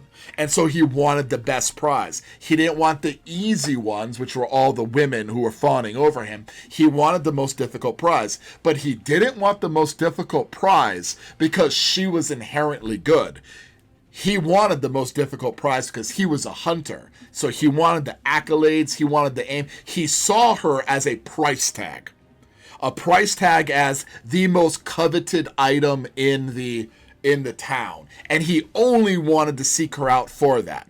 You know? And so so that's like one of the biggest vices. And I love where there was this one instance where Gaston could have went the role of Beast, in that when he's in the tavern and he's drinking with everybody, well, he's not drinking, but he's in the tavern where everybody else is drinking. He's actually having that moment. This is after Belle dumps him. He's actually having a moment of self-reflection, and he's staring at the fire, trying to figure out where he went wrong. This is his hunter nature, right? But if you look, he's actually like introspecting to see where he went wrong. And what happens? The rest of the people end up like brainwashing him into, it's not you, it's her. You have no weaknesses. You have no issues. We all wish we were like Gaston, not that Gaston, like Gaston. You see, they all were like, it's not you, it's her. So he misses that moment of self-growth, because everybody around him just hoisted him on the shoulders, metaphorically. That didn't actually happen in there. But metaphorically, what they did is they gave him an out. They gave him an excuse. Whereas Beast, he listened to the people he surrounded around, which was interesting because they were servants as well. I would love to do a deep dive into Beauty and the Beast. I may actually do that for my students, because some of them were requesting it. Professor, are you ever going to go into the deep dive? Mister, are you ever going to go into the deep dive of Beauty and the Beast? And maybe I will one of these days, because I don't think a lot of people captured this or figured this out, but I figured this out when I was watching it. A little big lover of Plato's Cave at the time. But it's so amazing that Beast, who surrounded himself with servants, they were like, you're messing up here, master. You're doing something wrong. You need to step up your game. Look, man, and maybe it's because the curse itself tied them all together. They were all in the curse together. So regardless of the situation, this is the situation they were in. So they were like, look, man, if you don't figure out how to get Belle to fall in love with you, we're all doomed here. So automatically it became like a community effort. And in that way, they became the critical eye that this prince needed. And in that way, he turned out to be something even better than he was before. He worked for Belle, who was an excellent, great woman. And what did he do? Offered her all the information in the world. Didn't hold her back. Offered her an entire library. But a lot of people get stuck in the fact that he was the Beast in the beginning, where he like jailed her. Yeah? It's like, yes, that was evil. He was evil at that time. Just like Gaston was evil in his just pure aiming for her supposed worth, you know? It's just the difference is Beast found a way out. Beast found a way out because he looked at her and said, I need to be something better for her. I need to earn her love. And the way he earns her love is just absolutely spectacular. He offers her all of the knowledge that she could ever want. A library of information. He didn't hold her down. He didn't just tell her, wash my feet like Gaston did. Pump out a bunch of babies and let me do everything I want to do. Continue my life. It's not a we. It's like you're my servant, you know? it's like, so Gaston wanted to keep her as a servant, and when he had the possibility to learn something new, he doesn't, ends up saying that he's perfectly fine, she's the issue. Same thing happens to Beast.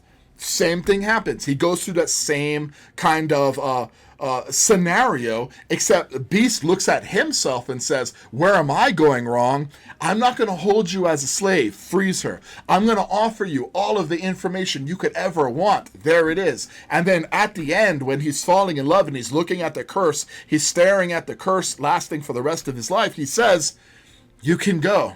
You can go. You have someplace you can be. And I cannot hold you a hostage anymore, because he loves her in that way, you know? So it's like a lot of people look at Beauty and the Beast, and I feel like they don't give the story its due or its credit. And also at the same time, a lot of people see that masculine energy that Gaston and the Beast had, and they automatically label it vice to bring it back around.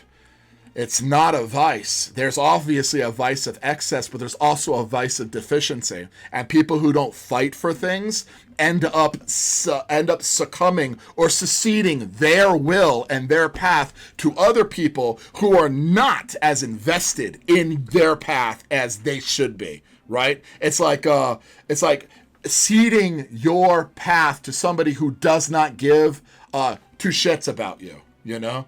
It's just like, it's such a phenomenal deep dive, but something I wanted to discuss here, because I was this close from not becoming a professor of philosophy because a filing error that this person couldn't find my housing situation, and I did not hang up and I kept fighting, and it was like just that one more question that ended up opening the door, and then of course, you know, I am where I am right now. I can't imagine. I don't say it lightly. Philosophy saved me, and I couldn't imagine if I let that person talk me out of going to San Francisco State to complete my degree.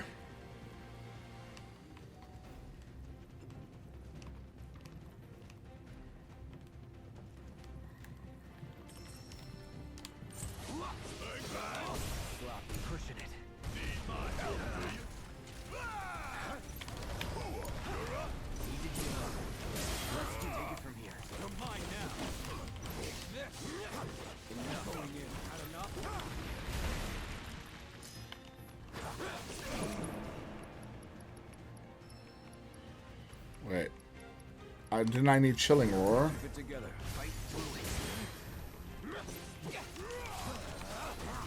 Spin, baby! Boom! I think Red has learned what he's needed to learn. Yep. Alright, now... Supernatural Fervor.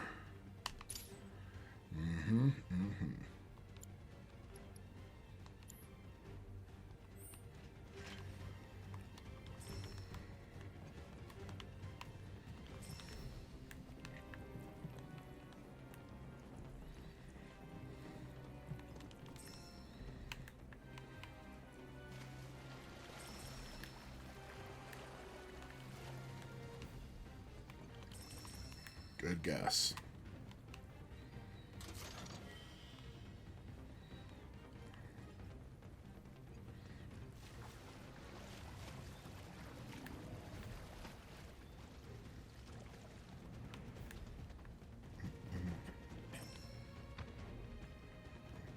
Back in the water, Kate Sith. Okay. That doesn't look good.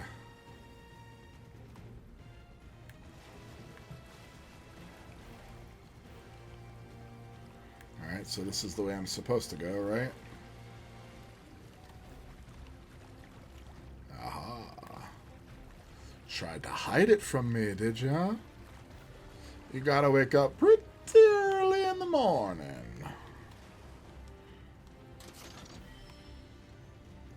Sage armband. Yeah, I already feel better about this just by getting a little bit more information. That's so amazing, you know.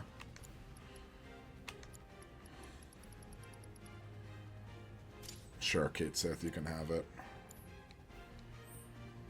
Unless one of the girls wants it. They just, like, left Kate Sith in there, huh? It's just so refreshing to be like, now here we are.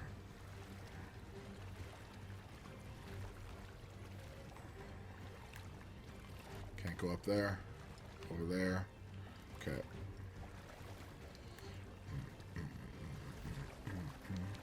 Well, if this is here, then why is this here? 2 ways to get up? I mean, it seems excessive. 3 ways to get up. Wow, okay.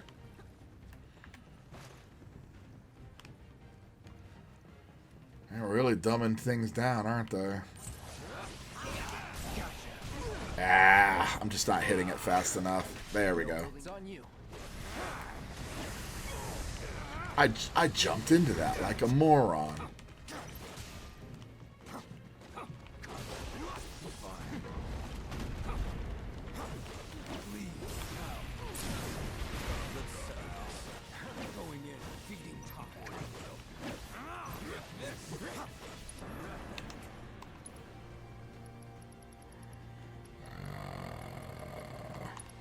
It's all up to you. I've got this.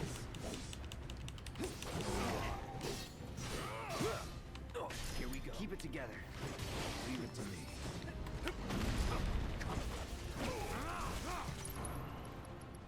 Supernova, almost there. Now I got it. No? Used during Vengeance mode. Okay. Right. Am I in Vengeance mode now? No. How does he gain Vengeance mode again?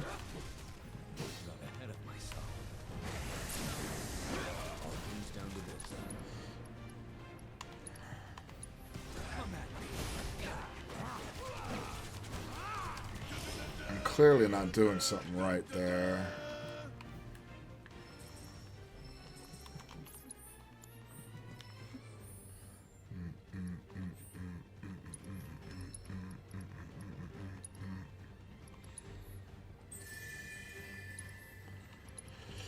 How many ethers do I have? 6, so yeah, it's still better to...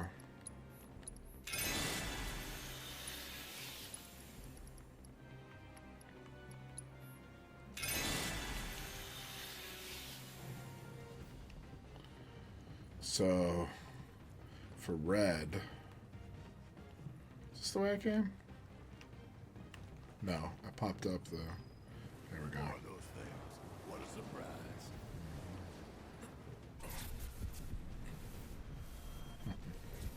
Perhaps they want us to follow them.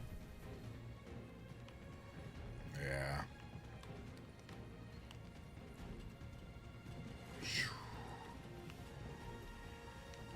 Well, I didn't see how, unless we all sprout wings. Oh, raise the water level. Look for a control terminal. Right.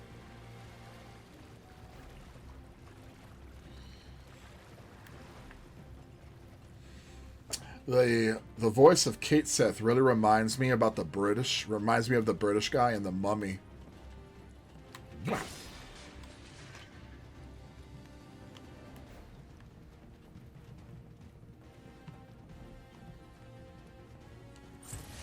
dead. All right, take the lead. Follow my How do I get into guard? Okay. Do whatever you must.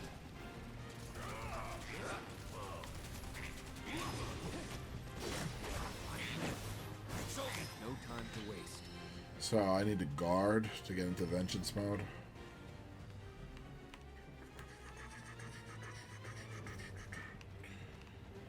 Saw that though. Alright, wrong one.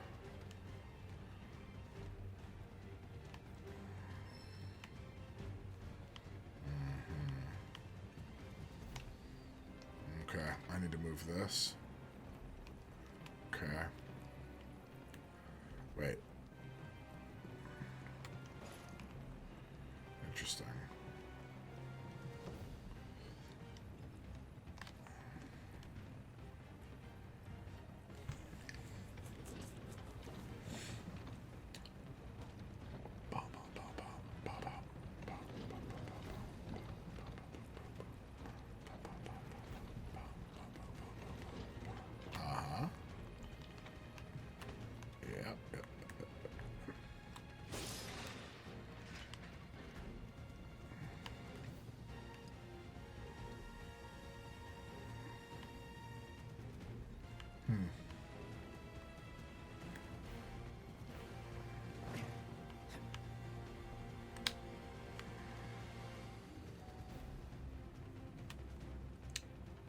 There we go.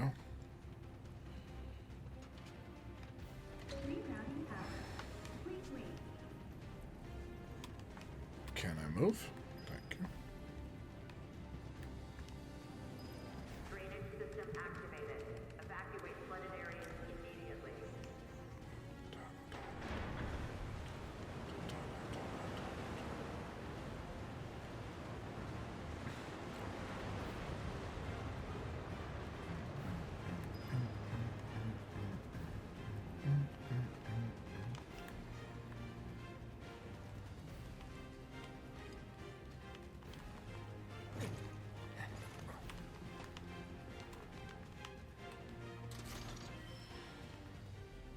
Golden collar, huh?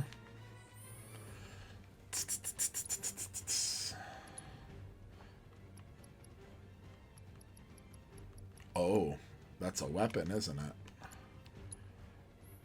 Yep. So supernatural fervor, but in vengeance mode only. So this sucker's gonna take some time. I swear I gained vengeance mode without needing to guard before.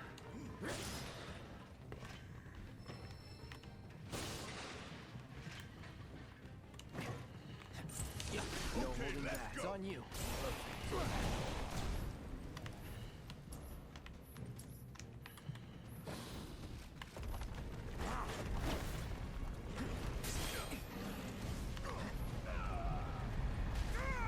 Damn it. That would have been the time.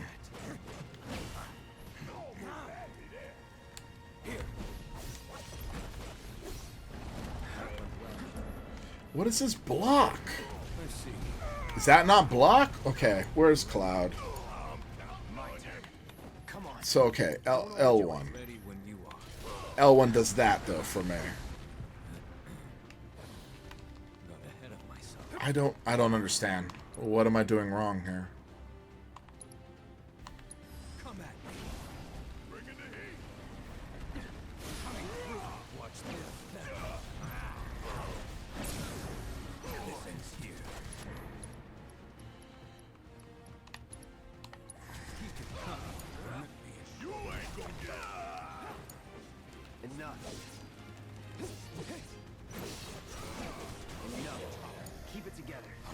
Still not a lot of vengeance. Not a lot of vengeance mode. What am I doing wrong?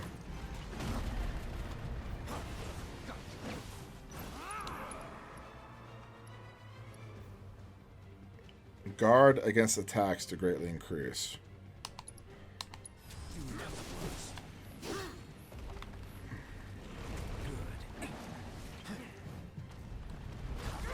Okay, now I have a little bit. Now let's see if I can... No, I need Cloud to heal me. Take the lead. Let's hope I can get two. He's gonna die before I get it. Son of a bitch. Alright, well at least I know what I need to do. Where's the attack? I need to get in Sentinel stance, which is circle. Okay.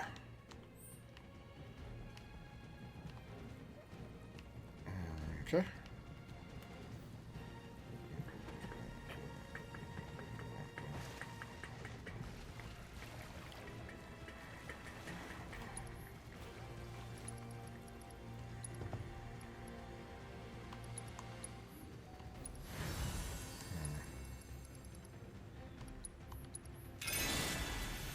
That is actually pretty loud in my ears.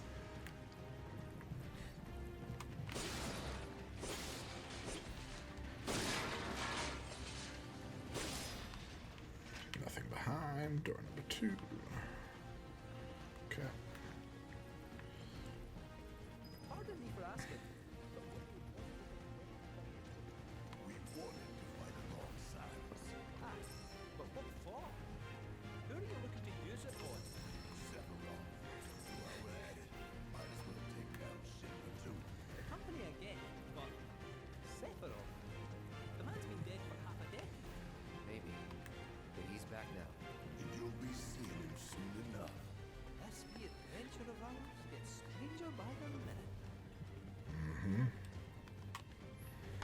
Yes, it does.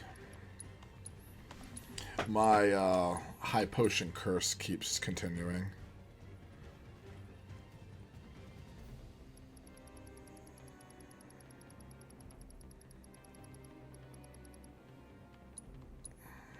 Yuffie could use that. Alright.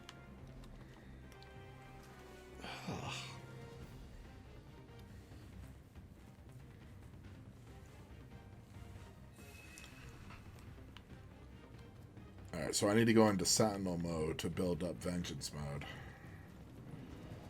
Giving everybody haste, though, would be pretty cool. And there they are. Well now, would you look at that? You can see them, huh? Seeing this? Since the plant went offline, the whole place has been filling up with Mako. Which means the planet ain't done. We were right to take out those reactors. I wouldn't go that far. Let's get to work. Too much Mako here.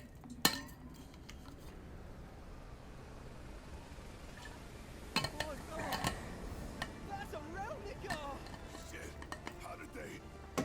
You told them, didn't you? What? It wasn't me! I swear!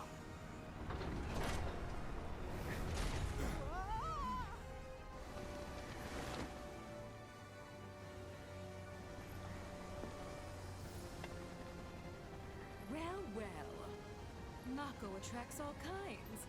Gnats and vermin and... They can see it, too. You can't see it. Scarlet! Thank goodness I had the foresight to bring some exterminators.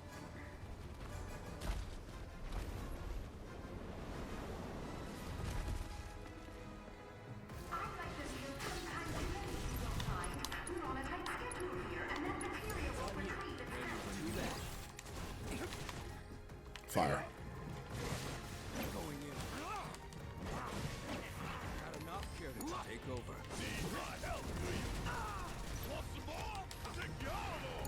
Don't overdo it.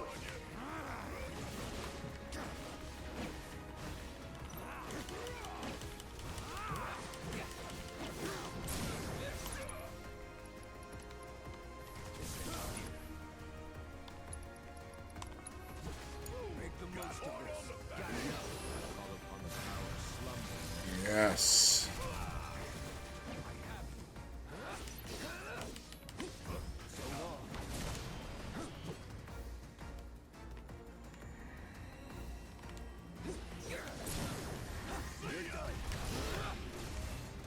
So.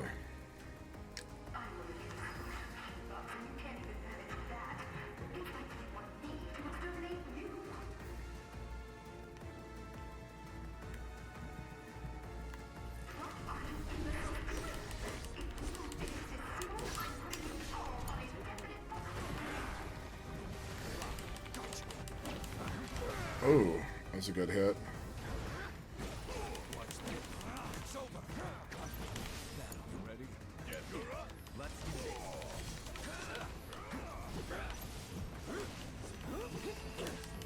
Sorry. Deal with that. Got a little bit of vengeance mode. Come on, beat him. Yes.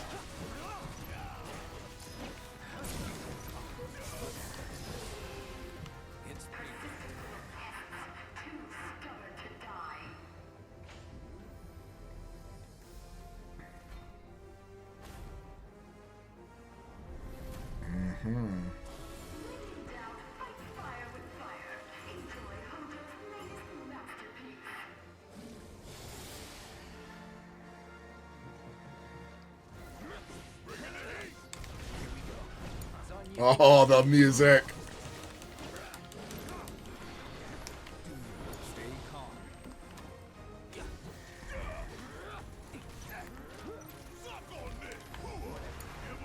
Take over. Take it over. Going in. I got you. Ice.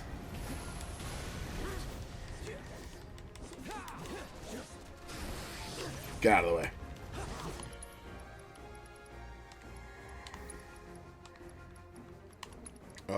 Where's ice? Snow flurry. Don't overdo it. Shatter.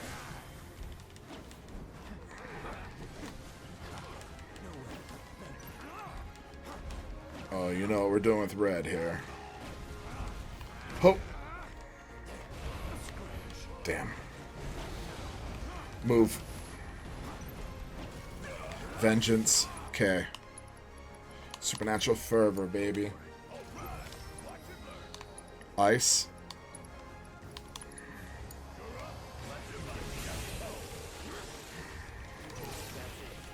Pressured. Let's go for it.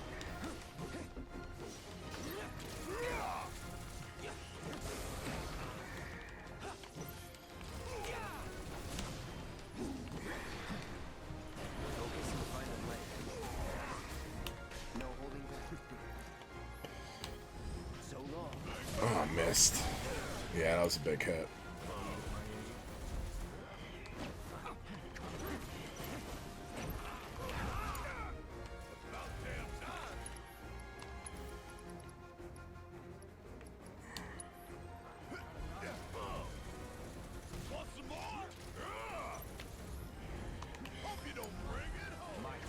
Hope you don't bring it home.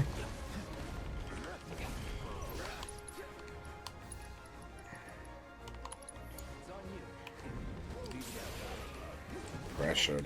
Love it.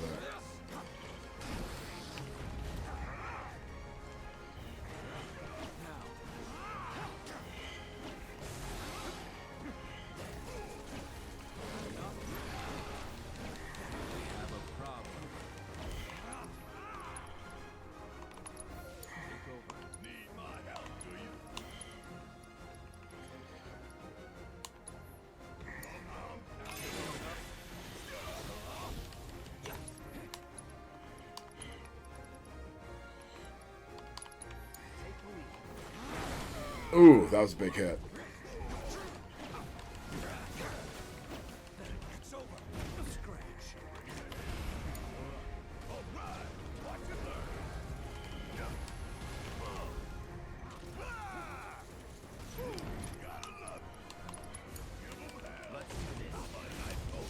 Should be there, yes.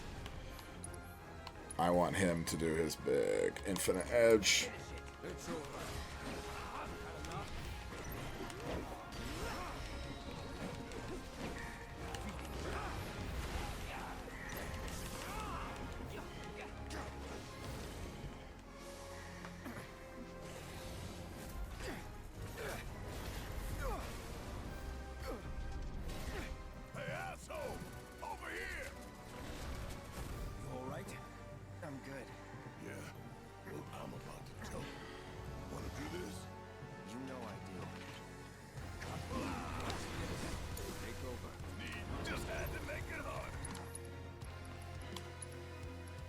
So cool.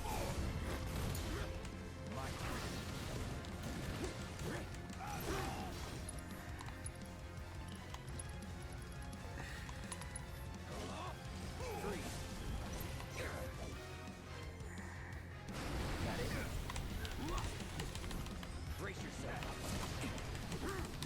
Here we go. Don't overdo it. Leave it to me. Going in. Had enough? Good. In. Oh man, this is so awesome. Deal with that.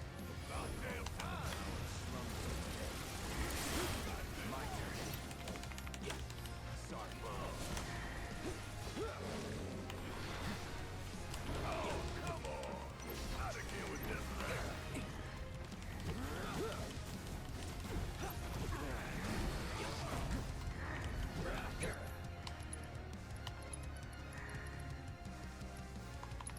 Don't overdo it. Go for it.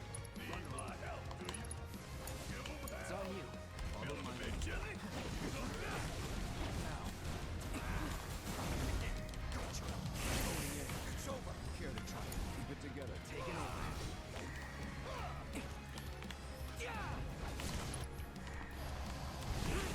Oof, good shot.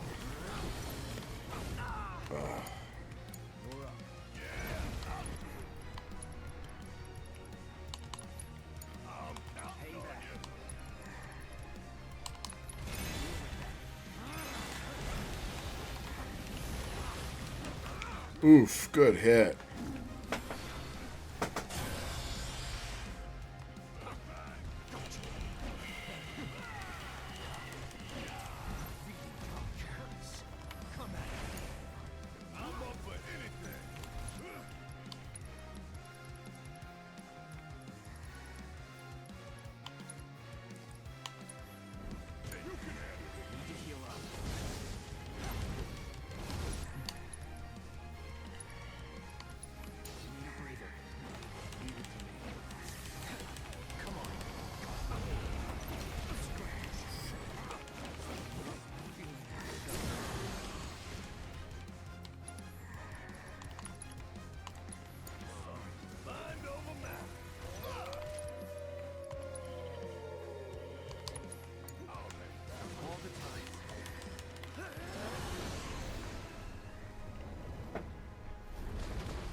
Wow.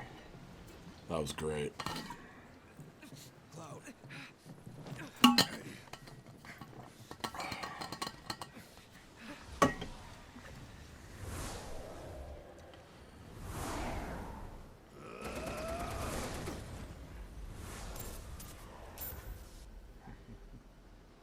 Let me help.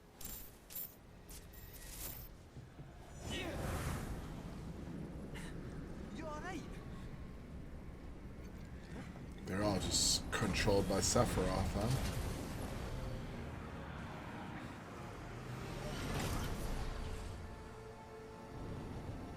Well, as amusing as this has been, I have materia to collect, so if you would excuse me.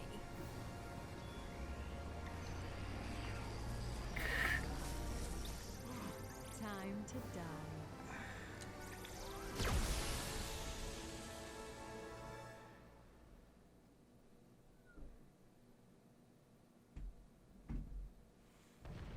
Holy! Relnicus? When did those get here? We gotta help them. Hurry and get ready. Then meet me at the stables. Ah, this is where we get the Chocos.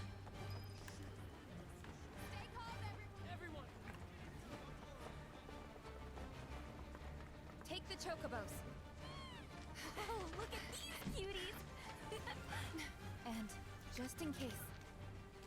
Good idea. Thanks. Hold on. I'll be right back. All right. Now we resume. It's a total mess inside the reactor. He should help you get around. You need to be careful. Don't ask me why, but my gut is telling me that something big is about to go down. Such the prophet. Not, it's right. Don't worry. Whatever it is, we can handle it. Is she side saddle? She is side saddle. So elegant, our Aerith. Mm-hmm. Downgrade to some mushrooms. Okay, cool. Well, first of all, since I'm forced to have her, Dragon Claw is good. Not her. I was actually talking about Yuffie.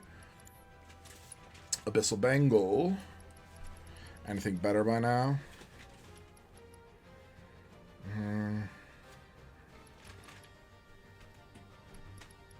Yeah, that one.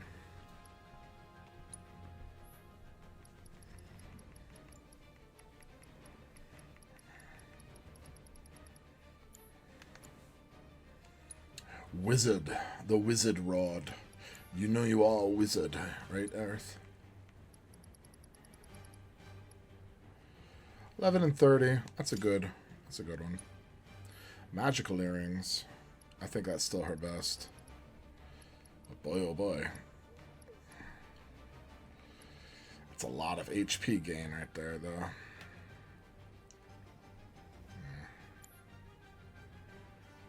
And then you. Wow, the Sage one. Okay, I'll put the Sage one on you. Alright, now let's take a look at their... Man, your materia sucks. Ice, barrier, Okay, I see them there. I see them there. Good, good, good. I don't see... I see her in lightning. That's good. Wind, good. Poison. Why does he have 2 poisons?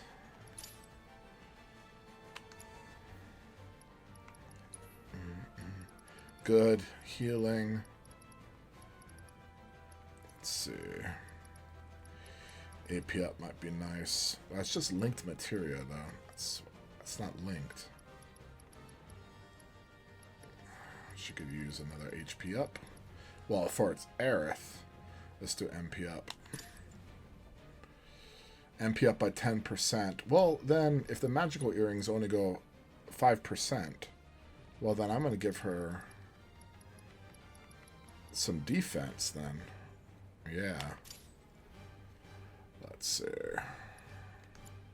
And Materia Girl. Living in a material world. So, let's see. Let's go AP up on this one.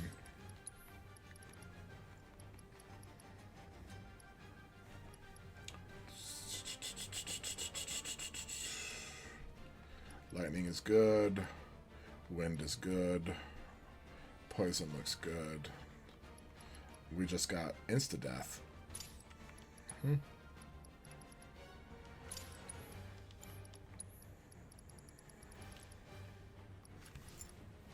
Morph.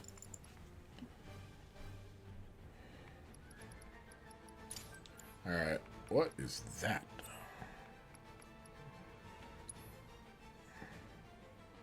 Interesting. Do they all have it?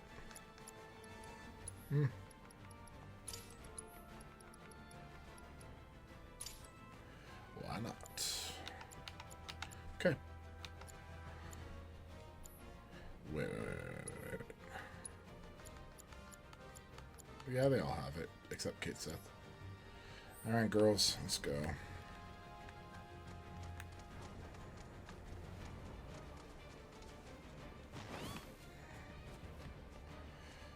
Holy crap.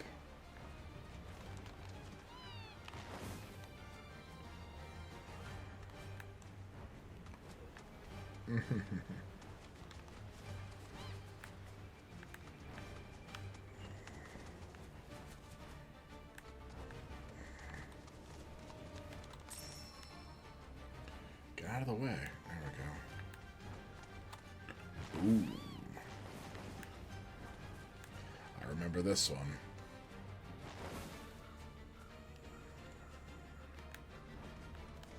Alright.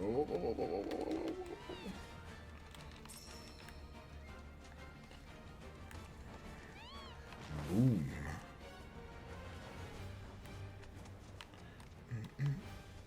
Man, there's just a sense of urgency, you know? Yeah,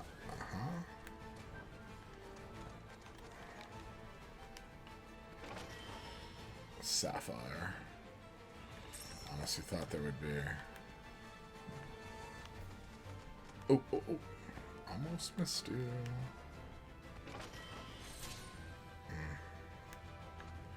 Cache location complete. That's interesting. No.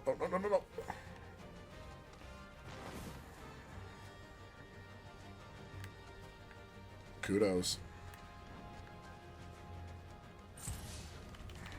Hey, stop! Get up! Let's go!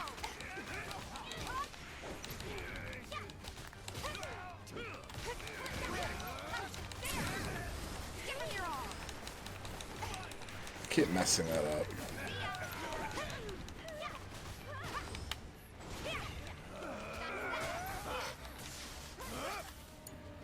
Here goes. Here, I'll take that. You've got this. It's on you. I'm your one-shot clobbering shot. Run like a chocobo. Bring it. Here I go. It won't stop me now. Try and keep up.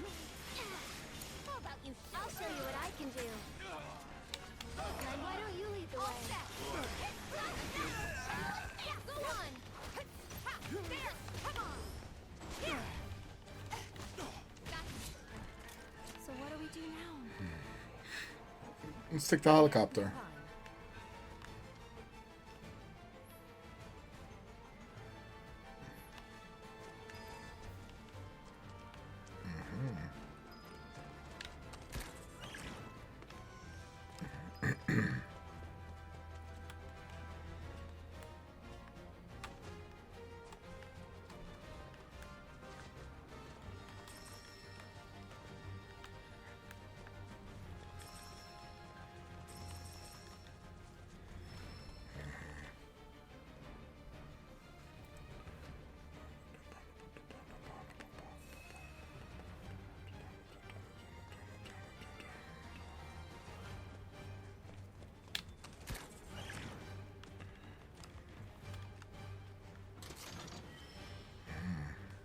Okay.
Do we? Not with our grappling guns.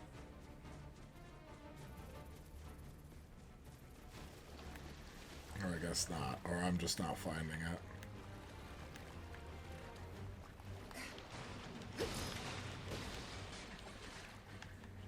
Ah, so there's where it was.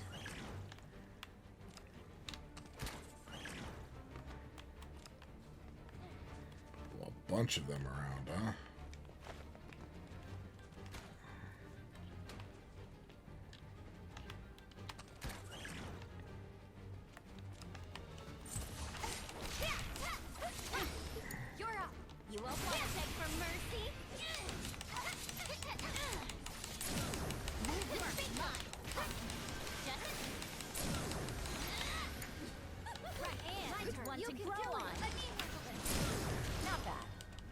They're actually pretty good together, jeez.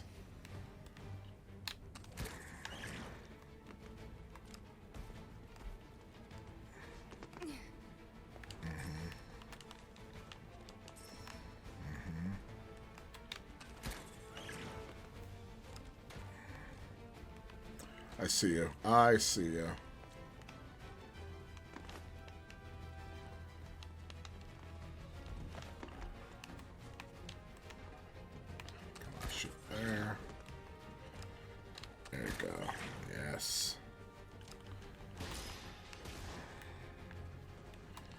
Oh, come on.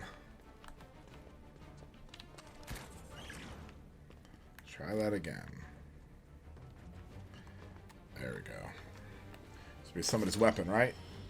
Tiger Fangs.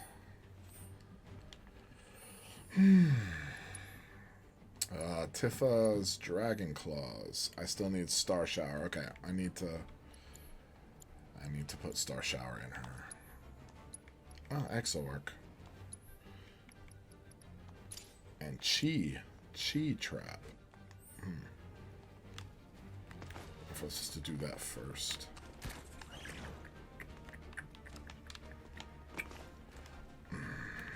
That's frustrating because I hit the button. See, I hit the button again. Alright. There you go. Okay.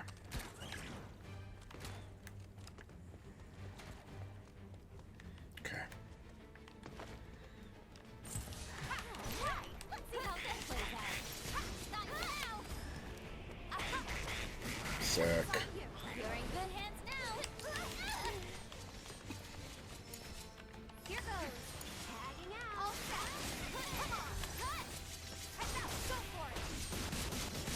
She's so awesome. Dang.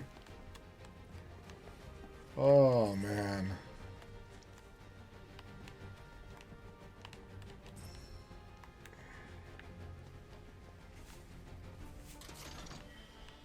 High ether. It's gonna be good. Okay, my bearings should be up here. Okay, yeah. So I don't miss anything. Okay. Again. Okay. Alright.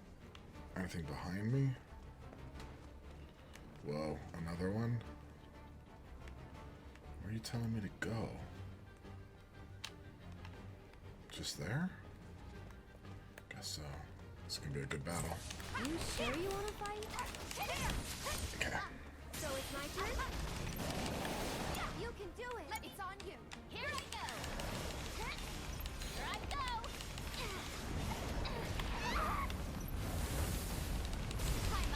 go. Oh, wow. I had no idea that would happen. Okay, can I do anything? Here goes. Yoo-hoo. I'd keep my distance. Can you take over? You're up. Definitely Tifa. Let's go. Shit. Jesus. Watch yourself. You're in good hands now. Run like a turbo.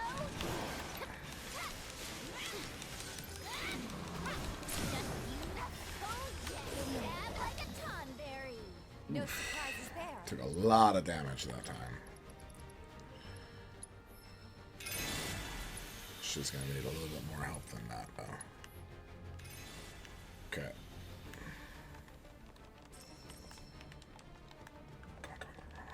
Nope.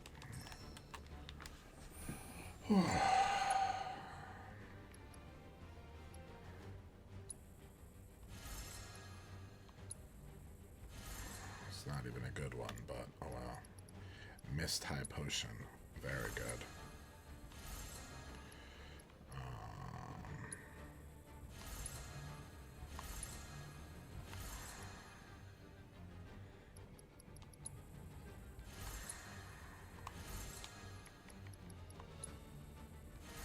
Okay.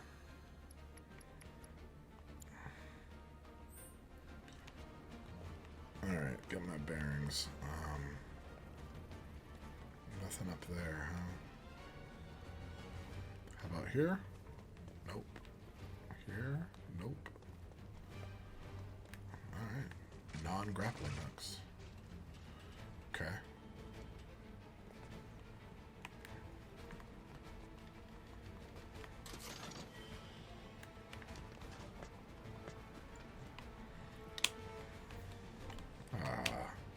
Come on.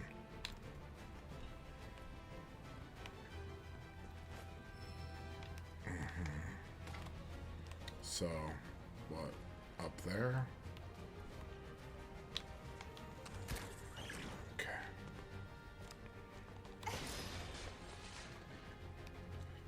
So what's... Gonna have to move that more forward, okay. Let's do this. Get him. Good luck. You won't regret this. This one's for you. Yeah, her ability to AoE is like... That is, it is incredible.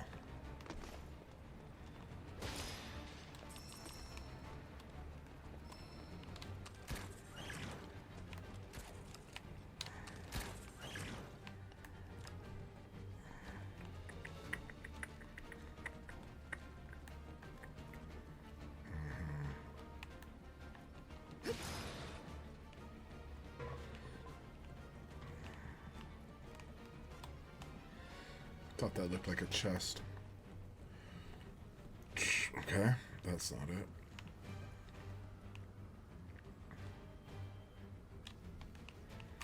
So then, why bring me over here? To just jump down there? I've already been down there.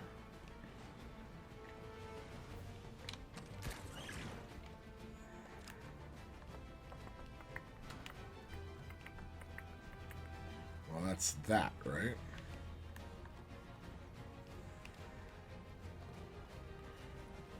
Okay. Oh, no, it's this?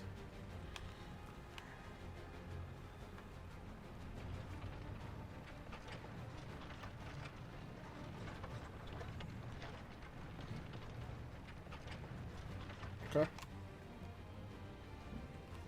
That will slide down all the way. Okay, so that's back where I came from. This is nothing. That's something. This is nothing. Whoa, whoa, whoa, whoa, whoa, whoa. Where is it telling me? There. That's a trap. Boom. Take this down, I guess.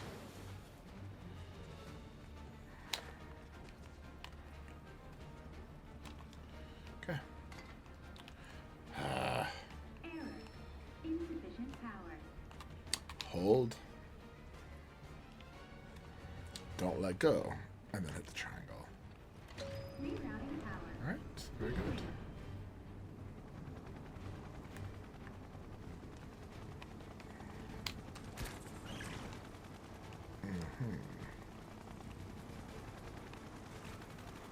And here we are. Don't let him escape. Don't let me down. Stop. There you go.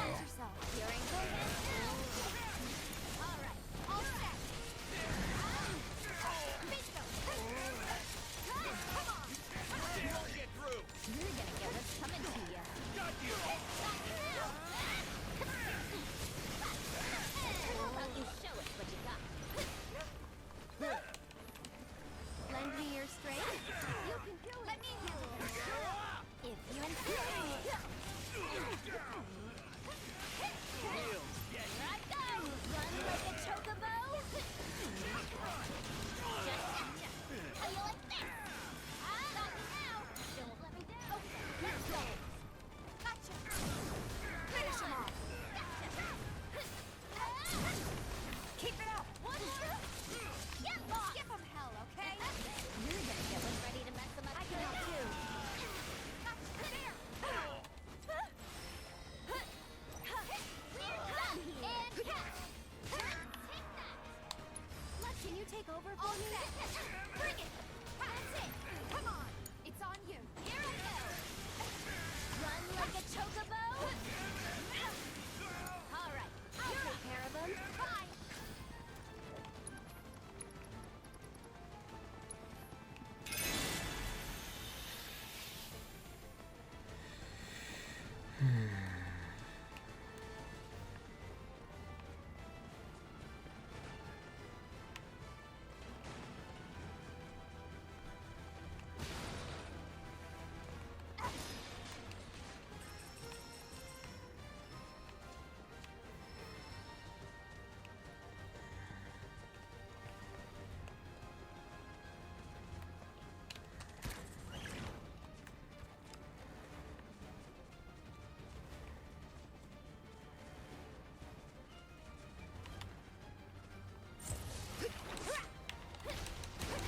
Gotcha. Bingo. You're up. You won't regret this. I like this. With the how about you show it? I'm coming. This one's for you. Needs more magic. I'll take that. Get him. Cut. Gotcha. Let me. Give him your all. Somebody help me out here. Good luck. Here I go. Gotcha. That's much better. Do me proud. I'll take care of him.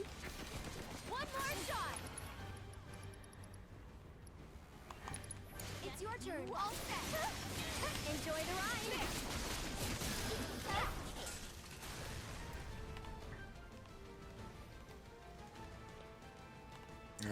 Isn't that where we came from? That is where we came from. Okay.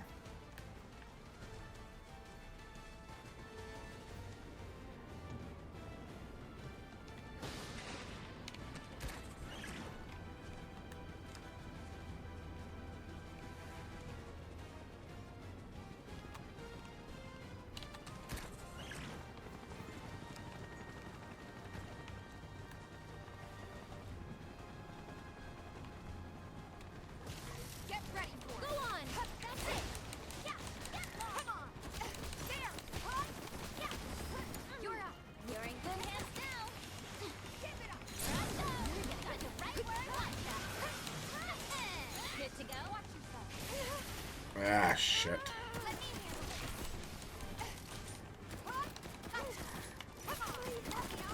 Trying, man.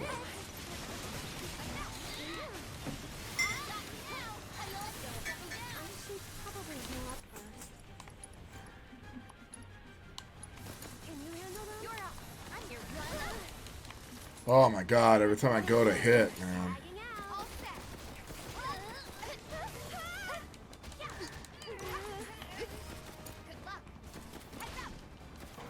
Jesus.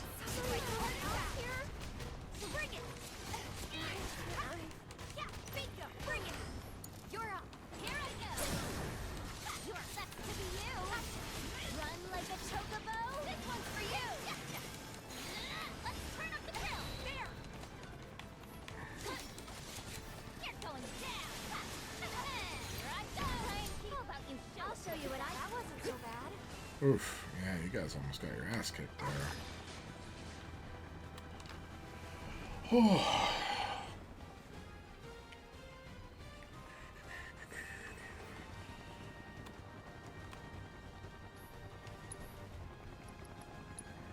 I feel like I was, when I went to hit from long distance, they were getting destroyed. Okay. How's this? Yeah. Okay.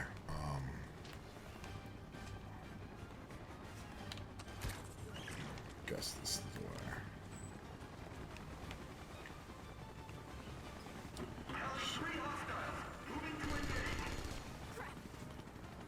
We gotta keep moving. Come on.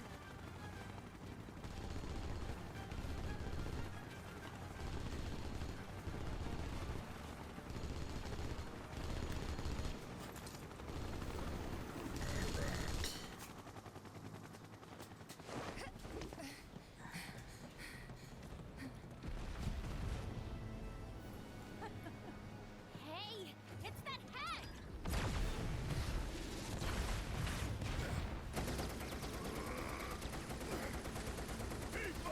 You all right? Well, 3 of us are. Cloud! There's no escape. Super successful heroes. Hmm? Sorry.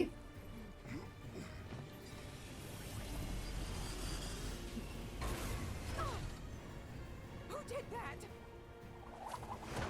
Alright. Hey, Scarlet! Remember this Wutaian savage? She's coming for your wrinkly hide! Why not take us on? We'll go easy on you. Promise.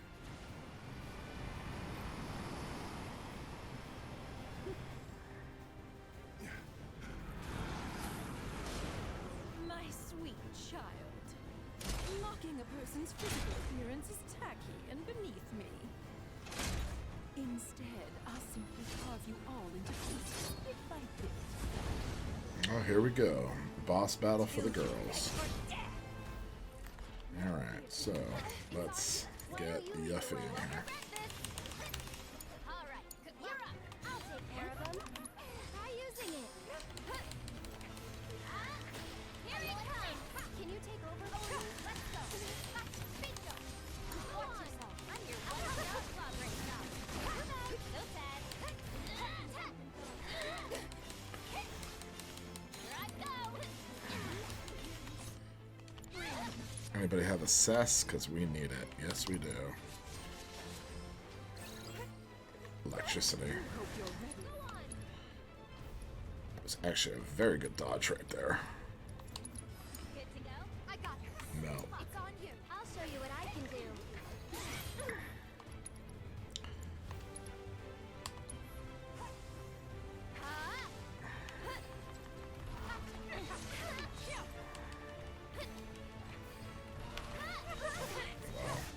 Why don't you lead the way?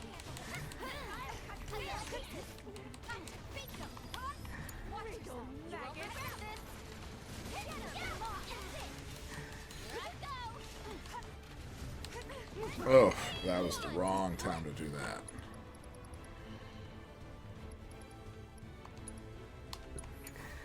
Here goes. Never count a ninja out. You've got this.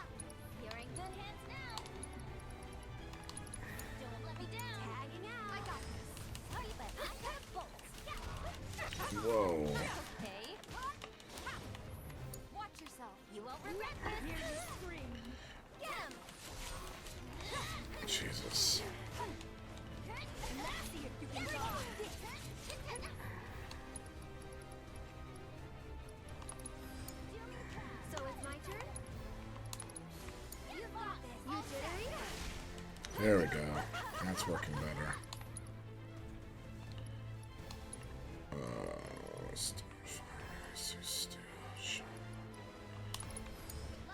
I'm your one-stop strawberry shop. Come on. How you like this? Good to go? I'll show you what I can do. What's that, bitch? Jesus. Oh, that gorgeous, gorgeous blood. You little fly. You can do it. I got it. Watch yourself. Here I go. Try and keep up. You're gonna get what's coming to you. Yeah, it's useless. At least it feels useless. There goes that. Okay, so there, lock on that.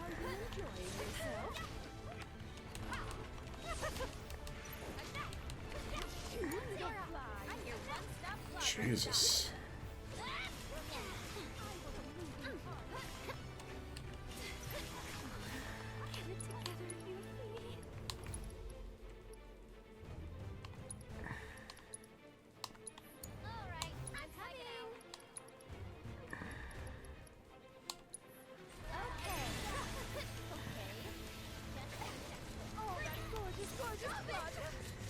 It's a pretty fast attack for that. Len, can you take over for me? Shit, how is this? It's on you. Here I go. Not getting tired, are you? Wait, she left? To put 2 more hands on? I barely even did any damage to her. I don't like the looks of this. Little. Get lost.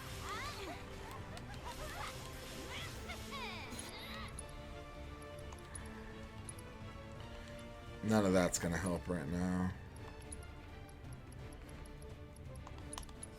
Don't let me down. Here goes. Go on. Kinda hurt. Wow. How much do I need to?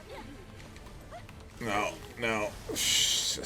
Okay, this is really starting to piss me off now.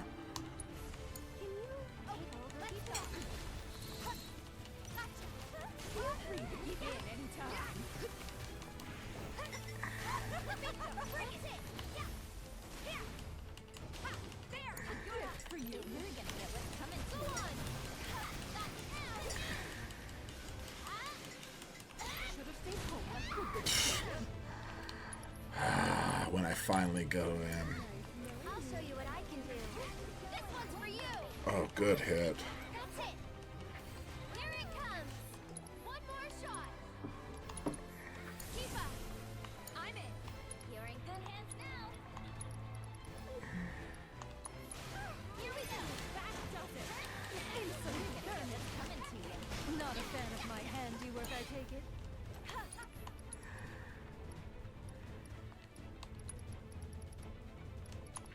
How about you can do it? I got this. To die for. There, get him. It's on you. You will. I got this. How you like this? That sounds close. That's it. Coming to you. And the fury of it is good to go. I'm coming.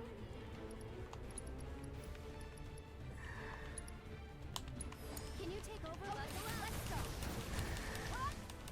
There. Shit.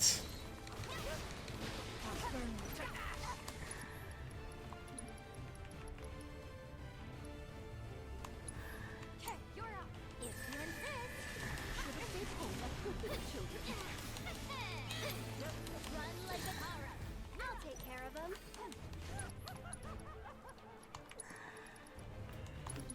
It's your turn. Let me.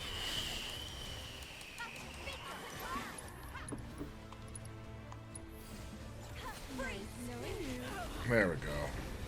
It's past time that I got hands on and ground your faces into dust!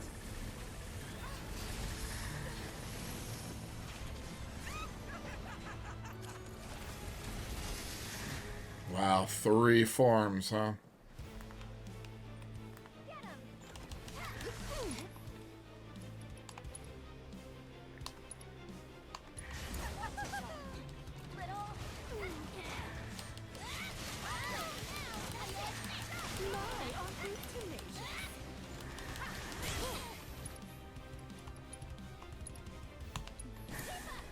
So it's my turn?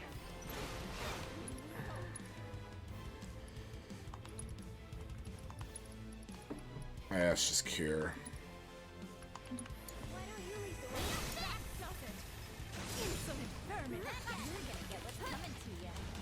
Just gonna pay! Wriggle, maggot! No way! I'll show you what I can do. I got this. It's nothing. It's on you. Here I go. Bleed for me. Go on. With the power. Insolent vermin. Someone looks kind of shaky. I think we're almost done. I won't let you down. It's your turn now. Get in there. It takes the right barrel. This one's for you. Like a chocobo. Did no one teach you manners? I'll take care of this. Did no one teach you manners? I beg of you, shield them from harm. Yes, this will do nicely. Watch your one-stop clobbery shop. With the power of his clock.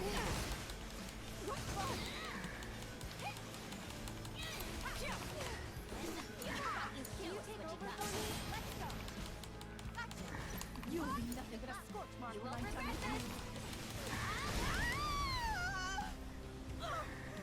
Worthless hunk of... Haha, the weapon.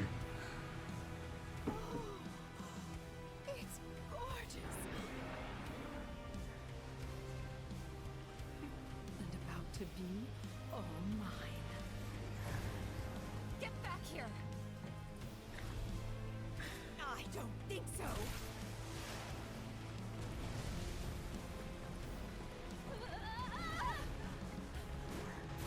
Go, Tifa. Eric, Yuffie, you okay? We're fine. Just go. Don't let that hag get her grubby mitts on my materia.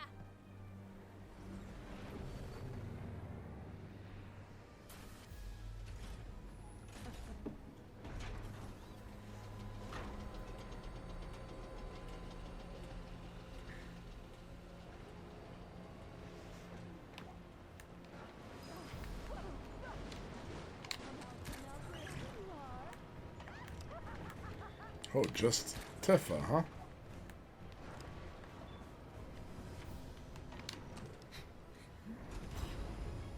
Learn some manners. That's moving so slow. Tifa, you just gonna stand there?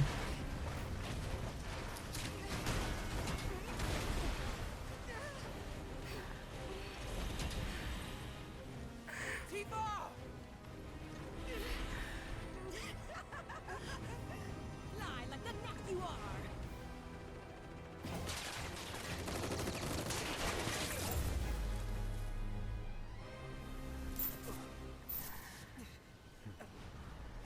Let that righteous anger guide you.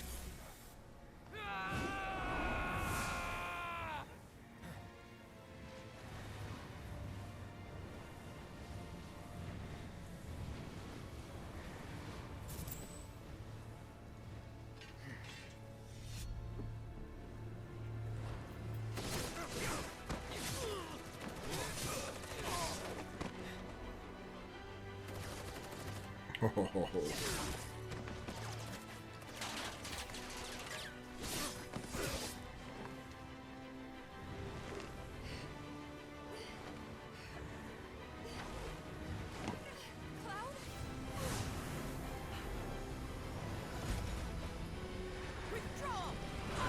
Now.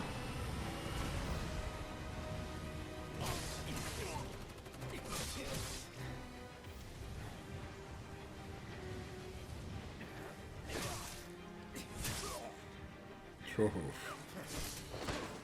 He's like fighting like Sephiroth right now.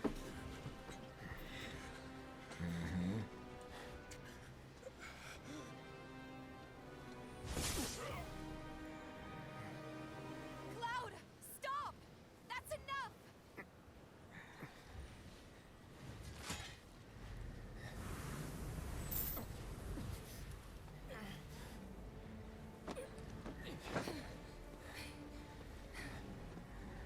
It's okay. They're gone. No, they're still around. Cloud, don't let her fool you. She has no scar. You have no scar. She's not You're not Tifa. You can't be. We've been over this. I do have a scar. I showed you, remember? Liar.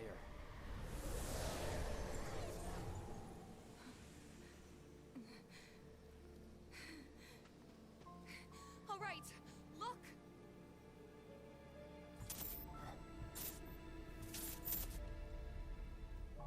Those we hate. Those we love. Those we fear. Jenova would become anyone to fool her prey.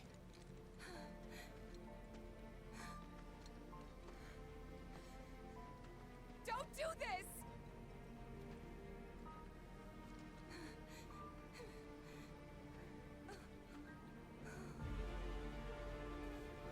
But I'm no fool.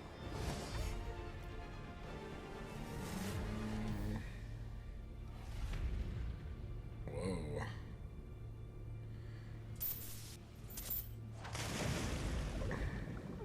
Whoa, in the Mako.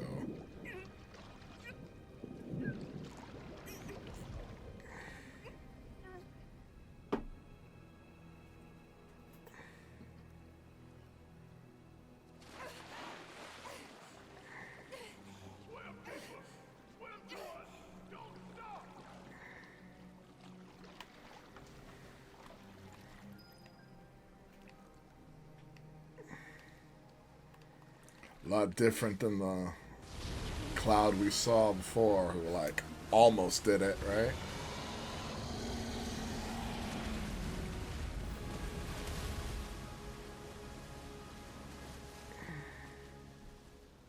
Tifa?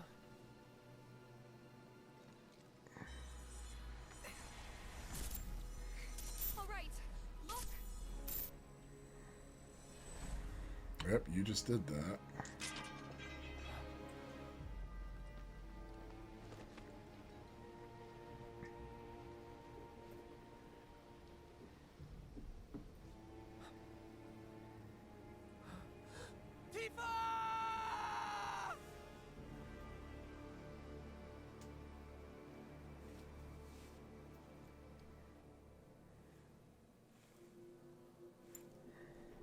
Tifa. This is interesting. What a change. She's in the live stream? Tifa, over here. Swallowed by the whale, like Jonah.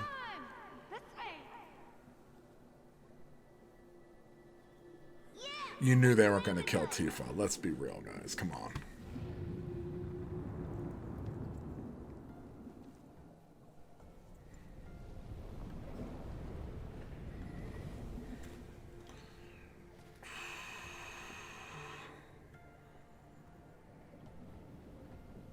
In weapon, huh? A weapon?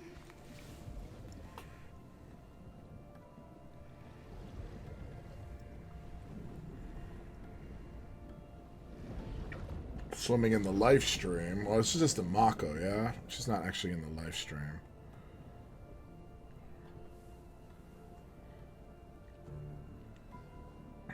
Are these whisperers like trying to change fate now?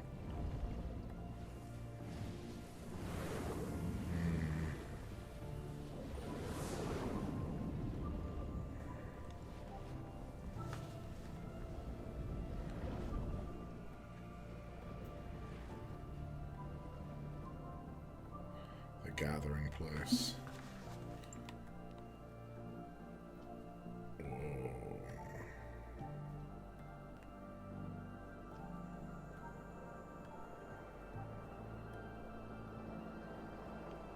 Where are we going?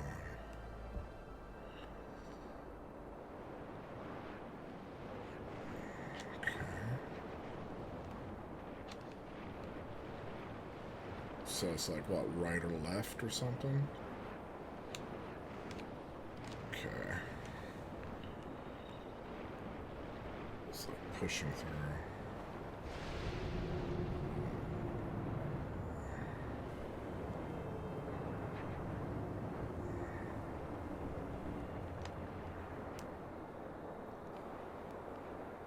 Are the Whispers fighting? Where are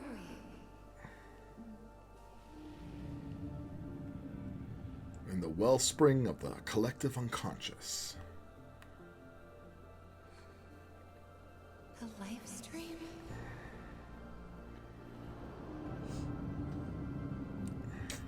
She doesn't have Genova cells, so I don't see her becoming like one with the life stream. What? So this is probably her memories? Is that the well? Yeah.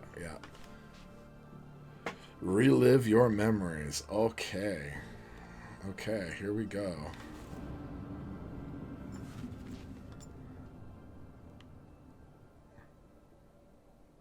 Oh, this is cool. I'm gonna go find my mom. Then I'm coming with you, Tifa. Me too. Mountain Evil, here we come. Okay, then. Thanks, you guys. Hey, look. Think Cloud wants to come too? Cloud? Come on, let's go. Come on, Cloud. She makes you brave. Is this... Am I dying? I think so.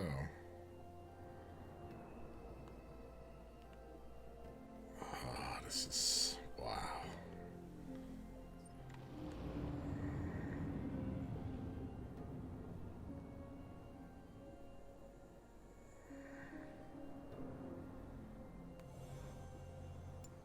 Just promise me one thing.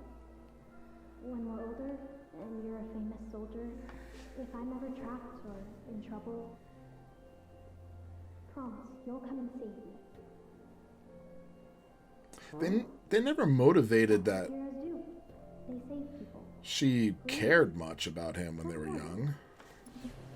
I mean, I guess meeting him there is something. What is this?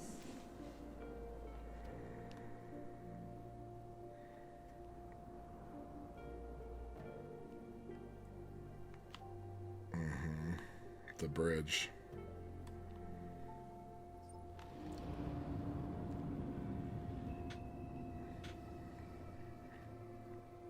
It wasn't Cloud that was there when you fell. Oh, wait, this is apparently when they were young. We have to turn back.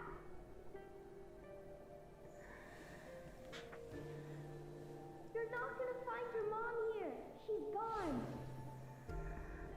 Cloud, please. I need you.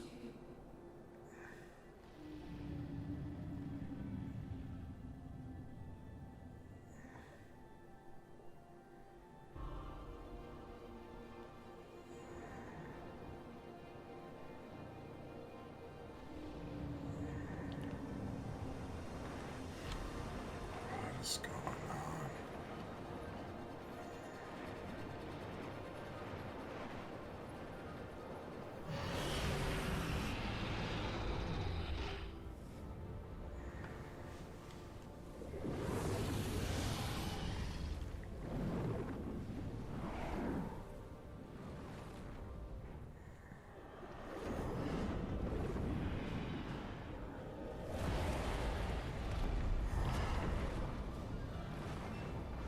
Does she see it?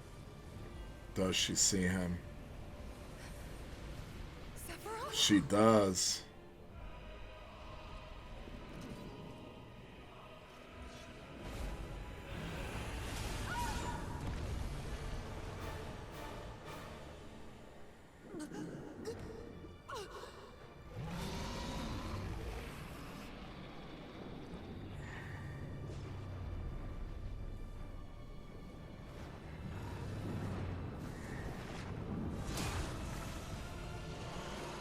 What is going on?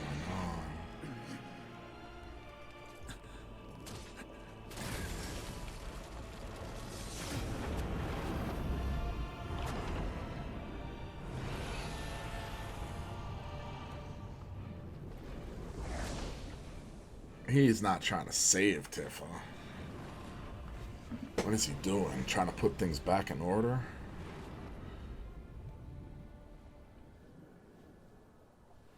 Stay strong, Tifa.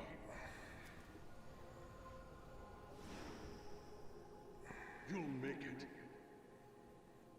But not if you give up. You have to want it. Fight for it. Hard as you can. Yeah. You need to get up now, Tifa. You can't die here. Too many still depend on you. Tifa! Come back to us, Tifa. We've got a fight to finish.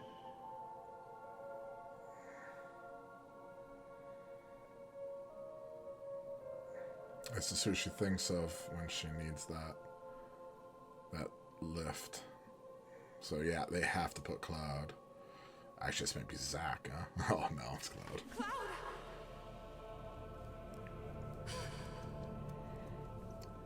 Walking with Sephiroth. Can't reach him now.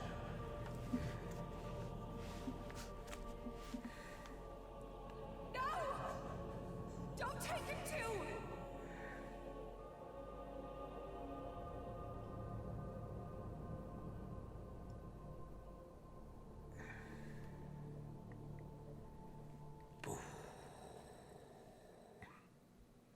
Where are we going with this story? Did they see what happened? Did they see Cloud strike? Can't see anything down there.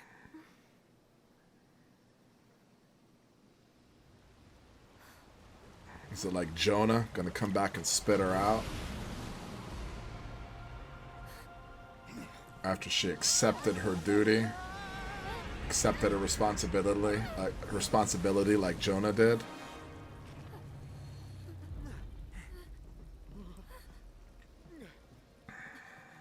That slice is real. Tifa? Barret! Coming. Red. Yep. Get his ass Get up. your shit together. Tifa needs you.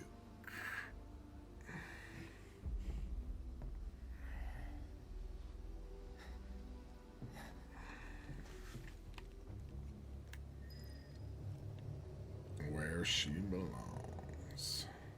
Just spit her up. Don't make me cut you open.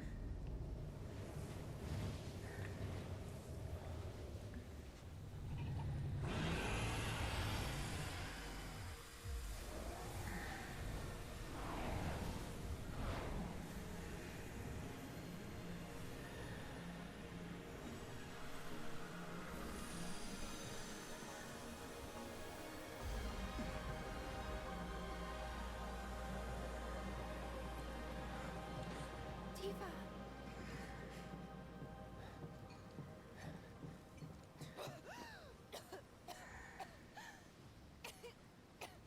Tifa!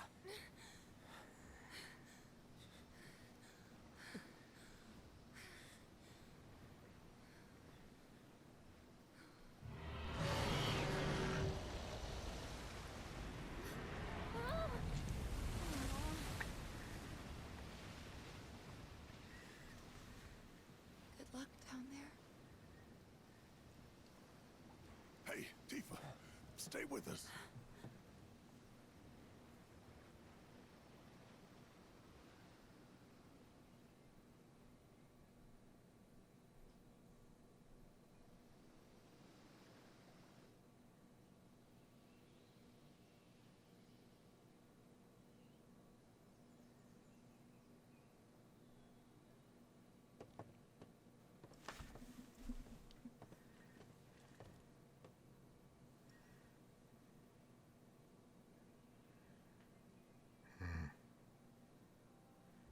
the tables will be turned a little bit later in the story, but for now, he struck her.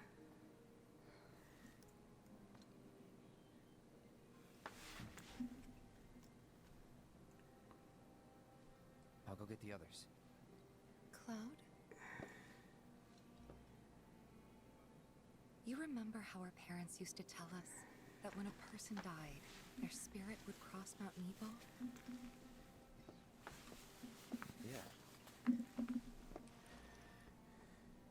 We all knew it was a story to scare us out of climbing the mountain. You believed it, though. I didn't. At least, I had my suspicions. But I buried them.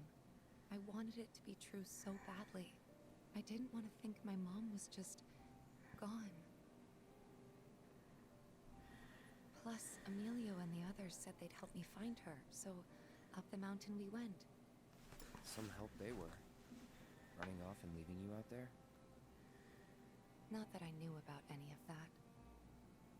You don't remember? I hit my head pretty hard when I fell off that cliff.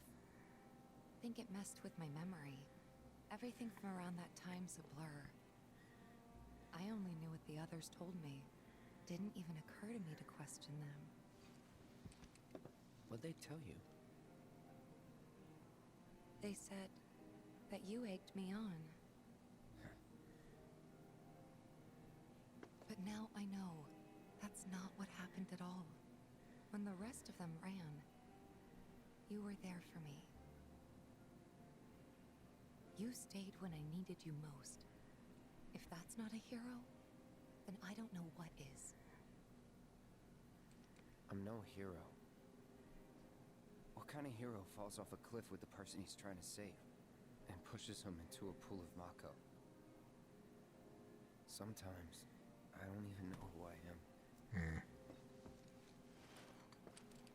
He's living a lie, that's why. Everyone else remembers just fine. And know things I've got no right knowing. It's like there's different people inside of me. Mm-hmm. And the worst part is, I can't even tell where they end and I begin. Go on. Soldier cells degrade. I think that's what's happening to me. That I'm falling apart. That's not going to happen to you.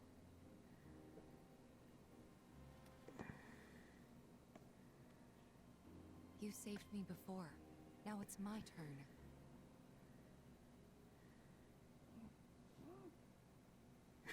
Kiss. Oh, they always mess it up.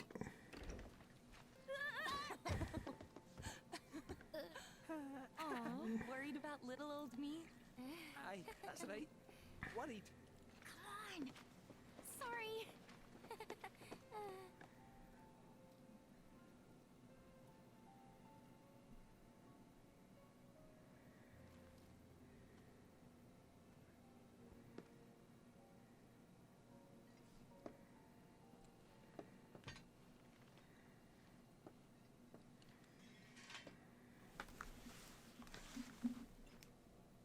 I think this is where we're going to stop because we're already at 3 hours and 20 minutes. So,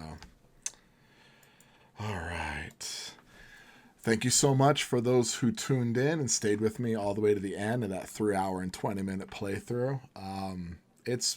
We got so much more lore. We got so much more in depth, seeing where they're taking this story right here. It's like we're finding a little bit more about Tifa and Tifa and Cloud's affections when they were younger. Something this story desperately needed because you just got so little of it before. It was almost like she was the popular kid in the town, and Cloud was kind of like the scraggle, the scraggly one, the runt of the litter. But he had that Captain America in him, that he runs forward when everybody else runs back. He also has that high expectations of himself as well. And then we have to keep in mind, he did fail. Like, he did not make it to soldier. He was not soldier first class. Zack was. And what I find really phenomenal is how they're really pushing this life of lies. You know, the thing is he doesn't know it. That's the thing. It's not like he knows he's lying, but it's these different parts of him. He's like living for someone else, but at the same time he has this pull of Sephiroth telling him to doubt, and it's when he doubts that these kind of things happen right here. And I find that really phenomenal because, like, if you're going to achieve something, you know, you have to achieve it with like laser-like focus. Now you're going to have that doubt, but succumbing to the doubt is the issue. Also, I think when they were fighting, I felt that there was a lot of parallels between what Zack went through and what Cloud went through there. It's like Cloud tore through those soldier guys without even a scratch on them. So that was pretty impressive right there as well. You know, like I said, I can't wait to see where they're going. Finally, we're getting some story.